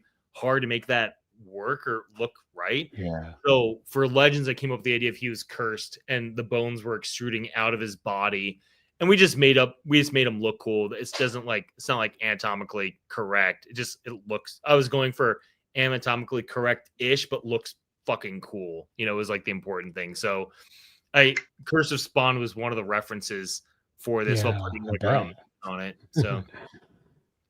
I mean, do you know one of the funny things is when I was young, I was really skinny, really, really skinny when I was a kid. And I used to get called Skeletor. And basically, it was always an insult when I was young. And I remember, when, early 20s, I remember I bought the He-Man, DVD when it first came out on DVD. And I bought it, and George was like, dude, you need to wait for me. You go, don't watch it yet. Wait for me. Wait for me. Wait for me. I was like, okay. And I waited like 3 months to watch it. And I went to George's house and we stuck it on, played it. We watched the first season of He-Man on DVD for the first time in whatever, many years. And I remember just thinking to myself, fucking hell, man, Skeletor is more jacked than He-Man. Yeah. He's bigger than He-Man. And like throughout my life, I was being insulted by people saying, oh, he's fucking Skeletor, this, that, kind of, yeah. And I'm like, that's not actually an insult because he's fucking jacked. He's jacked. Yeah. Yeah. But yeah, so this is a fun piece to finally get done. So he's actually in print and paint with Block 4. So work with Heath, same guy that worked on the ReVenture, the Egyptian Queen, the Death Dealer. So he actually he's currently painting all three as Death Dealer Bus, Scareglow, and Dawn's Early Light. So it's like he's got like a wide range of like cute naked chick, heavy metal extruded skeleton warrior guy, and then like a dude covered in armor. It's like you got like 3 totally different things. Yeah. But, and with the base as well, I mean, is this like this is Snake Mountain, so this is very similar to the sort of skeletal base, so this will tie in with that very nicely. Yeah, and these are just digital renders, so this isn't the exact colors he's gonna look. This is what we got out of ZBrush. So the base will be that same like purple metallic like the other ones have, and then the smoke is inspired from the MOTU Revolution show, Revelations/Revolution, like the Man at Arms, Man at War one. So Scareglow in that one's like protector of the underworld, like Sub-Eternia, and he has this cool like the soul smoke they weaponizes. I'm like, oh, that'd be cool if like he has that stuff kind of like swirling around him to like add the extra like scary vibes to him because he's supposed to scare you, So and he's always got like a modernized kind of scythe on him as well. Yeah. We in the cartoon show, he has like a big scythe, and this one we want to stick a little closer like the classic halberd from the toy, but like make it a little bit more heavy metal. So yeah. And what's the idea then for like the variant? Obviously, there's going to be a variant. Is there any talk about that? We're not sure. I was actually going to pitch an idea to Mattel about doing like inverted isn't the right word, but like, did you guys ever see like Batman Beyond? Like, there's like a main bad guy who is like a dark skeleton with glowing skin. It was really cool. I'm like, oh, that might be kind of cool if we did like a nightmare version of Scareglow where it's like dark bones, like bright glowy muscle sinew. I thought might be kind of cool. So I'm gonna do a Photoshop option of that, maybe a couple other things, and see if Mattel likes them. If not, then we just do it the way it is. Just hey, Scareglow is our first one. We don't have a variant on. Maybe I don't know, but yeah. So well, I mean, it's always good. It's good to do a bit of money to do the if it's anyway. Yeah. If you do the variant, it's always like nice to do. And that's it. That's the end of those. Yeah, and then on here as well, you have the She-Ra announcement and a different guy. Yeah. Huh? Yeah. No, I mean, that's great to see them kind of coming, because they did do the Sideshow did do the She-Ra kind of towards the end of their run, I guess. Yeah. And and that's great. That's awesome. Yeah, so we want it. So She-Ra, this is her like 40th anniversary this year too. So we're trying to time it up with that. And then that's not actually He-Man. That's someone else. But what's funny is who's not who looks like He-Man, but who's not He-Man. That's a hint. But actually, I just had a call earlier this morning, and we're moving this character out. We're moving another character up. So that's fun news. So yeah, we're more He-Man stuff coming, but love He-Man. Love the line. Thank you to everyone in the chat who's bought any of this line. Is it Faker or is it Antonio variant or what? Huh? Is it Faker? Yeah. Okay. Yeah, I didn't want to treat him like a variant. People are like, oh, you could just do He-Man. I'm like, well, he has skeletal elements, but some He-Man elements. I have a cool idea. I come up with my own like lore for these because every version of He-Man, like the mini comic, the cartoon show, the live action movie, the 2000X show. Well, I mean, you're like a massive fan as well. I remember from last time you're a ridiculous massive fan. Yeah. So I have an idea for how Faker works in this version of He-Man. I'm very excited to show it off. So it'll be cool. Yeah. No, that's just. I mean, yeah, looking forward to seeing it. And again, I mean, Geo is the one who collects it, so it's a shame that you had to disappear. Those is But again, it's coming up to 1 a.m. now, so yeah, that's probably why. Also, I have to be up at like 7 a.m. to help my parents move. But anyway, I was going to speak to sort of Frankie and just ask him about what his kind of view is with the way things are going at the moment with AI, and how AI art is kind of out there, I guess. And obviously you could just type now as a prompt and say, give me whatever in the style of Frazetta, and it will give it to you. What's your kind of view on AI art? I think personally it could be used as a resource, just like digital painting and such can. But as far as like art goes, I mean, I'll say like personally, there's no replacement for real art. Again, like you can paint digitally and there might be something gorgeous digitally, but you can't ever like see that physical piece. And like that's a reason why like I don't get too bothered by AI. Again, it's a tool. I think if people utilize it as a tool and nothing more, that's kind of as far as it goes. As far as people using it to like rip Frazetta, it's one of those things where like everybody rips Frazetta, whether it was, painting. Every week I get somebody new saying, I think I have an original Frazetta, and it's some like painted on velvet silver warrior that's not even that great. And I don't know how they thought it was a real Frazetta. So yeah, it's one of those things where again, I think it has its uses. I think that after everybody's over this whole wave of it, it will kind of relax a little bit, and we'll go back to realizing that it isn't self-fulfilling in a sense. Like it's not gonna replace humans, I guess is what I'll say about it. But yeah, again, people ask me all the time about it, but it's kind of one of those things. And something I want to stress to everyone too, and I've had discussions with friends about this over the last couple of years, like when people talk about like what a tool is or whatever, and I called ZBrush once a tool, and a friend yelled at me. He's actually not really a friend.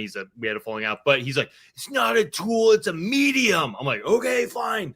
But like, it's important for people to understand that AI actually isn't a tool, it's a service, because it is something you ask it to do for you, and it has agency. So just like when you pick up a phone to order in a pizza, you're not making the pizza. You're asking someone else to make a pizza based on your directions, right? So it's kind of like and they have agency they could fuck up your pizza, right? You can order a pizza. I asked for these toppings, you get it, and it's kind of wrong. You're just like, man, they forgot my toppings or whatever. AI is the same way. It's a service. It's not a tool. So when people say, I made this, it's like, technically you didn't, like. Oh yeah, I mean, AI. Yeah, the term AI artist is the biggest bullshit term in history. Yeah, no, I mean, or a prompter or whatever you want to call it as well. Yeah, yeah. I mean, it's not intelligence. Yeah. It's all it is it's taking knowledge and regurgitating knowledge, and that's all it is. That doesn't make you intelligent, So I don't think the term artificial intelligence is correct. Like Dave said, and like Frankie said, like it is a service, and it can help you better yourself, definitely, and it can help better the way you write, the way you do art, et cetera, et cetera. But it is meant to be a tool to help us, and it's not meant to be a replacement for our minds. That's service, kind of Todd, like a service. Service, Todd, not a tool. Service, fucking hell! Didn't you fucking listen to Dave? He just scolded me about it. Like, Todd. Oh my God, you're meant to be on the same team. Tool. Is that it's a tool, right? Or it's a service. Tool. You tool. I fell right into that one.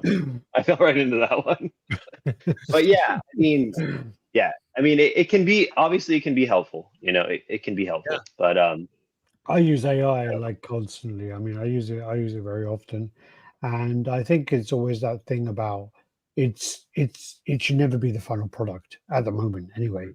And you should always use it as an assistant or whatever, But it's difficult because it's always like whenever you look at art or you look at anything created, there's always a reference from somewhere anyway. So it is a very difficult point. Obviously, when people use it as a final product and use it as ChatGPT did this and that's what I'm going to use, and that's what the issue is when people get lazy and just don't use it as a reference point or use it as an assistant. Or and I think that's where the world is going, sadly. Yeah. Yep. Yeah. It's laziness. Yeah. Sad. Yeah. So okay, what we're going to do then is, do you want to give your socials, Frankie, so that people can track down the museum if they need to, or they want to go there? So do you want to go with that? Sure. So the website is frazettamuseum.com. Anything, real quick, anything you get on there, any profits we have at the end of the year, we spend on more art. So we just add more to the collection. So even buying stuff from Todd and David and all these new statues, the royalties we get from it goes back into either supporting the preservation of the art or buying more, which is really cool. Our socials, Instagram is Frazetta_art_museum. So just follow us on there. Facebook is Frazetta Art Museum or the Frazetta Art Museum. That's it. I'm not a big social guy. Well, I mean, yeah, it's the way forward. Unfortunately, I know. Yeah, I'm so bad at it. It's my day. My day is on social media, dealing with it. But I totally understand. I wish I could be off of social media, to be honest with you. But and also then Todd and Dave, if you want to give your socials and where people can find ReVenture, SpecFiction, and obviously Tweetheads. Yeah, ReVentureStudios.com, ReVenture Studios Instagram and Facebook, and then SpecFictionShop.com, SpecFiction Instagram, and yeah, that's pretty much it. Yeah, awesome. So ReVenture is why we're mainly here, but Tweeterhead is just at Tweeterhead on Instagram and Facebook and .com. I think it's like I don't think there's the or anything in front of any of that stuff, but yeah. All right, thanks everyone. Thanks for watching, and if you're not subscribed, do the usual like, comment, subscribe, and share. And thanks for taking the time to be here. Huge congratulations to Kevin He. He'll be receiving his 1/10th Egyptian Queen when it's released. And yeah, thanks everyone for watching. Thanks for support. Thanks to Frankie for taking the time to be here. Thanks to Todd, and fuck you, Dave. You. And everyone, thank you, Dave. Thanks for having me. Also, thanks, guys. Thanks to Gio Thanks for just deciding for nothing. Thanks for nothing, Gio. Jeez, quitter. Quit. I don't blame him. Okay. I mean, in all fairness, I've got to go up in like 6 hours and do this house move. You yelled at me to make sure this doesn't go over 2 hours. You're like, Dave, you made it go 4 hours last time. I really pulled back, and you're like, let's talk about movies for a minute. But you know what the problem was? I tell you what the problem was. That was the problem. that was a full bottle when I opened. So that was the problem. All right. Anyway, all right, man. Thanks for having us on, Alex. Yeah, thanks so much. For watching being too. here. Yeah, appreciate it.